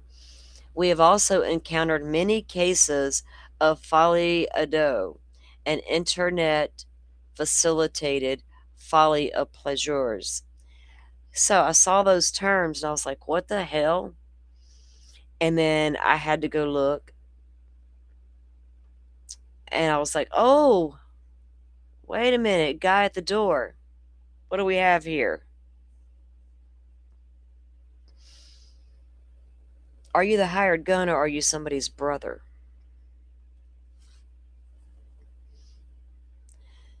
Where people with paranoid illness, particularly those featuring some form of intrusive government surveillance, are able to find others with the same delusional beliefs online.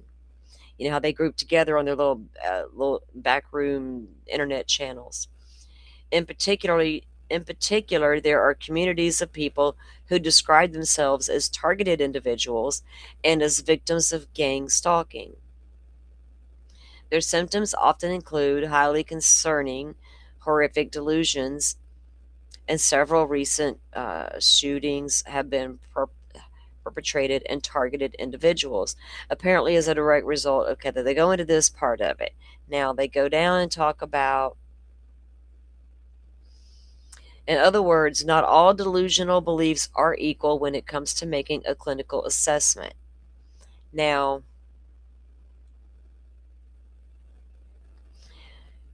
a word on celebrities. Much of the threat management research is centered on public figures. The response to managing threats is dependent on the government response in different countries. For example, the existence of embedded National Health Service, the mental health teams to, arranged according to geographical location has been fundamental to the ability of the FTAC team to operate in the UK to assist with diversion of those needing psychiatric treatment into the healthcare system. So they talk about this, which is really just how to get them into treatment if you catch it early. Now, this they go into bringing in social media as a factor because now back in 17 whatever, we didn't have the social media. 1996, we didn't have it like we have it now. Here it is, right? So they talk about how that plays a part, even with their communications with them. Nowadays, maintaining a large following on social media or social networking sites such as Instagram and Twitter is seen as an essential to the business of self-promotion. Celebrities often address their fans in a familiar way, promoting the idea of intimacy. And boy, is that true. The stalkers among their potentially large audience, some of whom may be psychotic, that may misinterpret this familiar tone. Social media can be used as a weapon in the stalker's armory. A general guidance on the use of social media and cyber stalking would be to be of benefit to celebrities. Indeed, minor celebrities with no access to advice. So it's very easy these days to uh, stalk a person from afar, even watch them in real time almost. Especially if they, not saying this is what happened here, but in general, post a lot to Instagram. I'm here right now. I'm here right now. We are here right now. We're doing. It's so easy to sit back and watch and learn even a routine. It's crazy. So if you go back up, this document was wild. So they go to the assessment and the risk assessment part of it, interventions they can take, more about the FTAC team, about issuing warnings and stuff. Um, they go into great detail about disorders. But then I went back up, right? And I had to know more about who could be this person, right? Who could be at the door. So let me show you what I did find on this one thing before we go, because it's getting late. I think I'm getting hungry again. Okay. I made it. It's so simple tonight. I made myself some really good sub sandwich, and I think I want another one. Like I bought stuff today just for that purpose, and oh, it was the right decision. I love a good sub sometimes. Like that's all I want. Nothing else will do. Probably because I pigged out the last couple of days. Hey, it was worth it. I don't watch what I eat or anything. I just had a lot of heavy. That was a lot of food last couple of days. So I was like, okay, is this the one that I had talks about it specifically?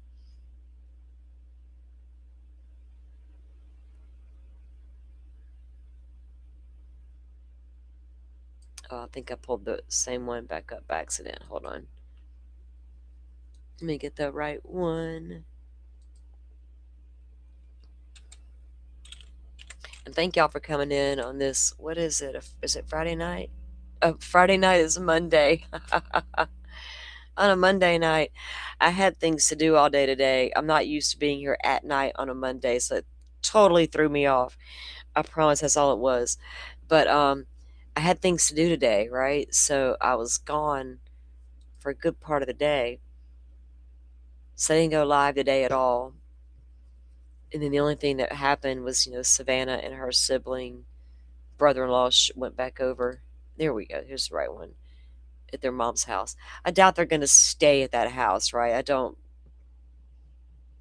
I understand why they went there, but I don't believe they're going to be staying there. Okay, let me get this ready to show. Fully a doe, however you pronounce this, was interesting. I'm like, what is that? What does it mean? What do we got here? All right. Interestingly enough, when I'm trying to figure out if I got two individuals, I get why if I got a kidnapping. Totally get it. But if I got a stalking incident or a obsessed, unseen, unheard person incident, how is the guy at the door that same person, or what's happening? Why is he doing that? Would he do it for somebody else, right? Okay. So that term talks about that possibility of it being a family member, the individuals, for many reasons. And I didn't have a clue that it was even a thing. Because I need to figure out why that guy at the door would be so loyal if somebody else called the shots, right? And it was their idea, it was their plan, and they wanted to do this. What would make the guy at the door be so loyal? Now, granted, if I told on you, I'm going to go down too because I'm the guy at the door. Is he scared? Where did he go? What did he do? There's too many questions when I'm trying to put a theory together. Okay, so this is what it all comes down to. The objective, the paper is written with the aim of presenting a series of cases of folie à dos, an unusual disorder occurring in a forensic setting where all the victims suffered a fatal or near fatal outcome. I was like, what the hell am I reading? Similarities in the psychopathology in these cases are drawn and comments are made about their outcome in court. The paper is also written to draw attention to the potential risk involved in this type of case, to accent patterns of psychopathology in the legal documents. So, cases are described all. I'm like, what the hell? Something caught my eye out the corner. It was the cat moving. All are well known to one of the authors who has treated them at some stage of their illness. They provide different reports here at these trials, 3, 4, and 5, and then they go into expert witness testimony and stuff. Okay, so let me get to this part. This one talks about the cases appear to conform with description of folie à dos given the literature and consent of husband and wife. And they cite 3 cases, then one with a mother and daughter, one with twin brothers. I was like, twins? I'd never thought of that. But twins don't even have to be boy-boy. It could be boy-girl. Well, that's weird. Like, what? So that would absolutely be loyalty, maybe, right? Damn. And then what if you recognize your sibling is a little wackadoodle? At what point do you're like, man, we just got to pack it in, man. I'm just going to take my punishment, but you got to stop this madness. I don't know what's at play here, guys. I just found this shit really interesting to read. So, in this one down here, this case, additionally, all shared, there's a group of this that will share religious delusions, right? Also forming that same type of bond. These share religious delusions and can be very high risk and can be potentially fatal in a family setting. The authors also highlight the difficulties inherent in a forensic system restricted to the McNaughton rules, particularly when a person is on trial having committed or being alleged to have committed a serious offense, who is found to be suffering from a psychotic illness. So the whole term talks about that family dynamics, right? There might be your family dynamics doc right there. I might have figured it out for you. I don't know. I'm just saying it's worth exploring, especially since I'm not supposed to consider family dynamics so much. I'm going to consider this one. It's more interesting because I saw that family crying outside the day, and I'm just like, I can't get there yet. I don't know, y'all. That's like, when I saw that term, I'm like, why is that even in here, right? Why would that even be in this document about stalkers? And it's about working together, right? So, in a family relationship. I'm like, well, stalkers working together? That's wild. But brothers? Maybe. Twins? Maybe. Or is it the boyfriend of the person calling the shots? I don't know what to make of it, guys. What do y'all think? That's all I got for tonight. I talked about the geofence warning being that broad scope, and they're all basing all the leads coming out of that geofence warrants my theory. Other than that, I got 2 theories on who took Miss Nancy: kidnapping gone wrong or a stalker individual. I'm hoping it's an individual that did take Miss Nancy because they have a reason, and it wasn't because of money. And they're taking care of her because they never intended to hurt her. and they're taking care of her, and they just got to figure out how to figure it all out now. I don't know. Family bonding, oh boy. Yeah, sometimes it goes deep, right, Butterfly? And sometimes it don't go that deep at all. But if you're going to go so far as to be the guy at the door for your sibling, I think the bond's there, right? I think it's deep.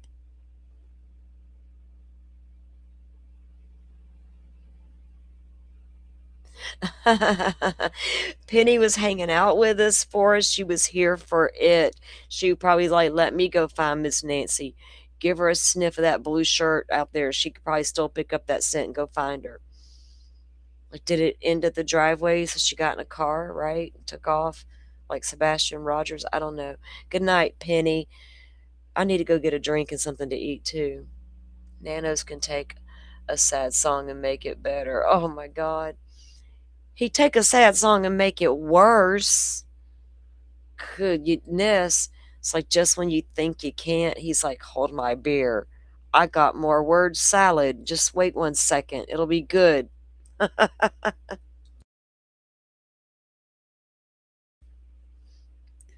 Even the FBI couldn't wait to like finally be able to go get in their own office away from him. Once they concluded all their boots on the ground activity that needed to be done to the house and to all the surroundings, we saw all that the FBI did do, and we haven't seen what they also did that we can't see, right? Behind the buildings that we can't get in there.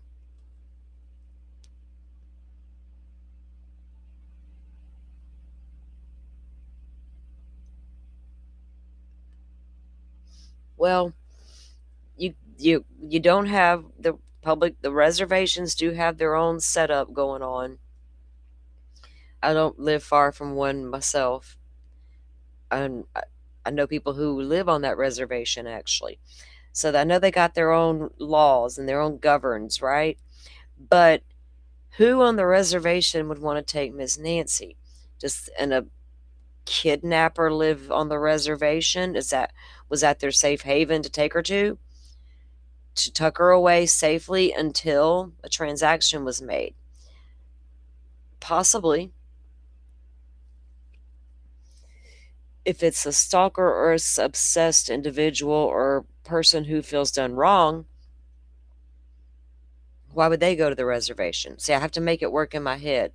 I got to figure out why would they would go there, and how does that fit, and would it work? Got a lot of questions when I start asking questions.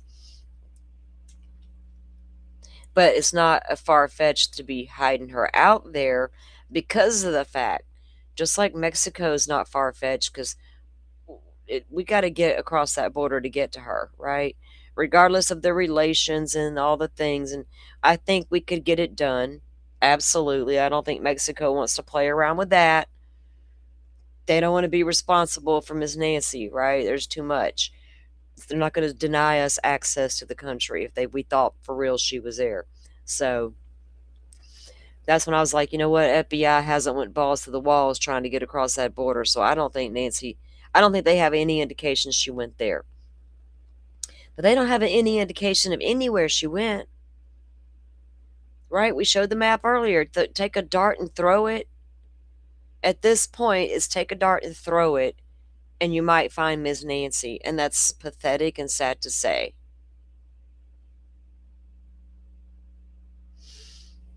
Yeah, I mean, I get it. They are basically inaccessible, but under the right circumstances with the federal, it's just a whole thing. The feds can meet with the council.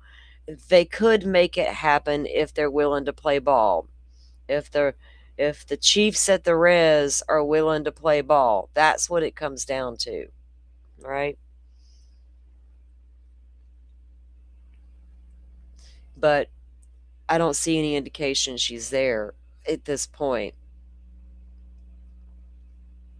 They could have tucked her away in one of those mines for safekeeping for 48 hours until an exchange was made as well, but that never happened either, right? So many unanswered questions. And I'm keeping the stalker issue on the table because it's absolutely a real thing that now media is actually exploring, because nothing else they've covered has made any damn sense. So they actually are talking about it now.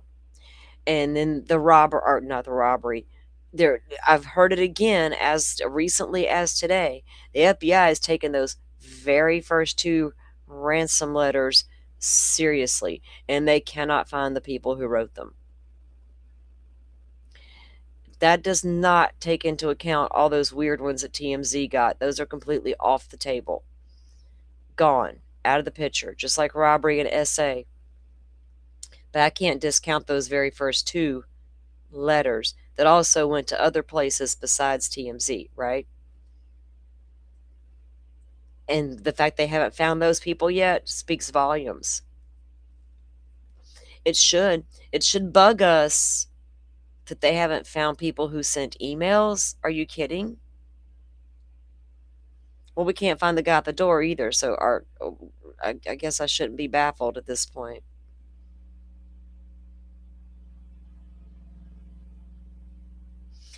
Pammy, that's right. We don't. So here's the thing. I went back and listened to a lot of that, and I kept hearing, she needs her daily meds. She needs meds. She needs her meds. Did he ever specifically say her meds were in that house? And here's another thing.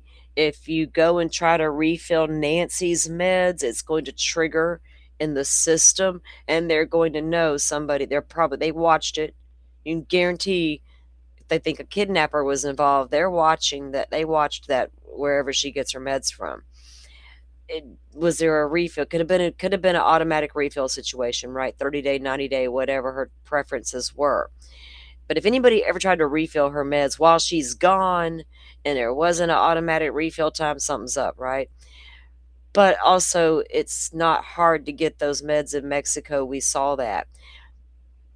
You don't have to take Nancy to Mexico to get her meds. If she tells you what she needs and you make a quick trip across the border and you can obtain them, and you get right, Brian Enton walked through the turnstile, in and out. Walk right up into the pharmacy where you can absolutely get the meds. Walk right back out. Half a day, he was in and out. It could have been that simple, right? So I can never, and I said that from the beginning because I knew how easy it was to get meds in Mexico. It's a little harder now to get uh, like the opioids or whatever they call like the controlled substance shit. But like blood pressure meds and blood thinners and all that, you can get it. It's crazy. There's a will, there's a way. My mama always said, if there's a will, there's a way. I'm like, I'm tired of trying to think of the ways. Could you help me out here? Since there's a will, there's a way, and you know more than I do, woman. Help me out here. She always said that crap.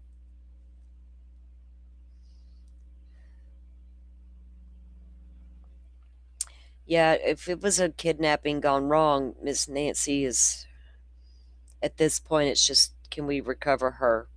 Right? And I say recover her because I'm trying to be nice about it. Not nice, but respectful about it. That's the better word. Um, because it is what it is. The family needs that little bit of closure. There's never really closure, but that helps them get to the next step of their new journey in life without their mother. So it does add some closure to that part of it, that not knowing. You can close the door on the not knowing once you got her, right? Regardless of how she comes to you, they need it. They need that to move forward. How do you stay stuck otherwise? I saw a stupid. The words were stupid, I'll say that. Harvey Levin did a show earlier, and I was doing something, and I listened to it in the background because there wasn't anything on, and I had turned my phone on. So I listened, and he was going on and on about Savannah going back to work and NBC not pressuring her and all those things. And somebody mentioned, or I don't know if it was a caller or what it was, like why would she go back right now and all these things? You know, if it was my mom, I wouldn't go back. I would not do anything.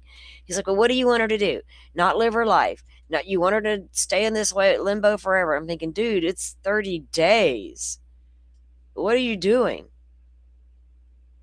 You don't expect her to do anything, but I expect she will live in limbo the rest of her life if we don't find Miss Nancy. That's what I expect. I expect her to never be the same, or her siblings. I expect their life to never look the same, right? So what quit it, you know, calm down. Yeah, kind of bothered me when I heard that shit. Like, some people act like they ain't got no damn common sense, don't have any feelings. Here I am pretending like I don't have them. All right, let's see.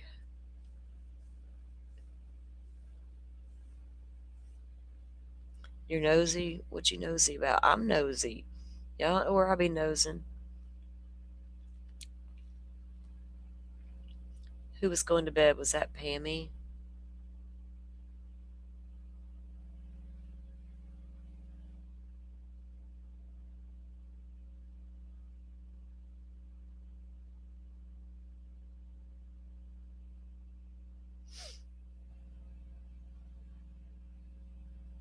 Good night, Pammy. Thank you for coming in. All right, guys, I'm going to go for the night. Let me see who else here is. Let's say good night to everybody. Hawkeyes, thank you again for your support and thank you for being here. Semi Sharp, Captain, always good to have you. Rachel, common sense ain't so common no more. Sleep well, Pammy. I'm gonna grab something to eat and I'm gonna make me another sub and I'm gonna find me something to watch and I'm going to bed. And I'll be back in the morning at some point. So this one case I've been wanting to get to, we haven't gotten to yet. I think we're going to do it tomorrow because something else came down in that case. Plunder had a new video out on it, so I was like, that's intriguing. So I want to get to some of that coverage as well. Take a look at that. Of course, if anything happens with any updates here overnight or anything interesting other than what we've talked about, like what else is there? You know, I mean, we know what the evidence is and isn't. We know what motives couldn't be, possibly could be. We just don't know anything else other than that. We have no car to look for, no person of real interest. All the things we need are just not there. I can imagine how frustrating investigators really might feel right now, especially if they have not. The only thing they might have, honestly, is if they really are looking into the emails that came in about a ransom and they really got to figure that out. Or they're also taking a deep dive into all of Savannah's communications, and the slightest thing that looks suspicious, they have to check it out and find who sent it. And then what do you do when you do find them? Do you knock on the door and say, hey, or do you surveil? I don't know I don't know how they'll do it. I don't know how they're conducting their business, right? But that's got to be two of their biggest avenues at this point, because I don't know what else is left for them. All right, guys. Y'all go have a good night. Go catch up on all the things. Y'all be careful out on them YouTube streets, social media, mainstream media, all the things as a whole. Just be careful out there. And let's see. So, Hawkeyes, Pammy, y'all, thank you for your support tonight. Forrest, I appreciate your support. I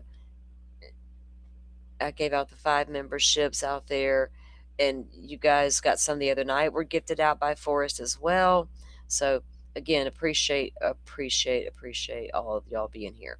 All right, guys, I'm gonna go. I'll be back at some point, probably late morning, a daytime, maybe afternoonish show. I think is going to be in the works. So look for that. I'll try to get the notification out a lot sooner than usual. I'm just kind of a hot mess like that sometimes.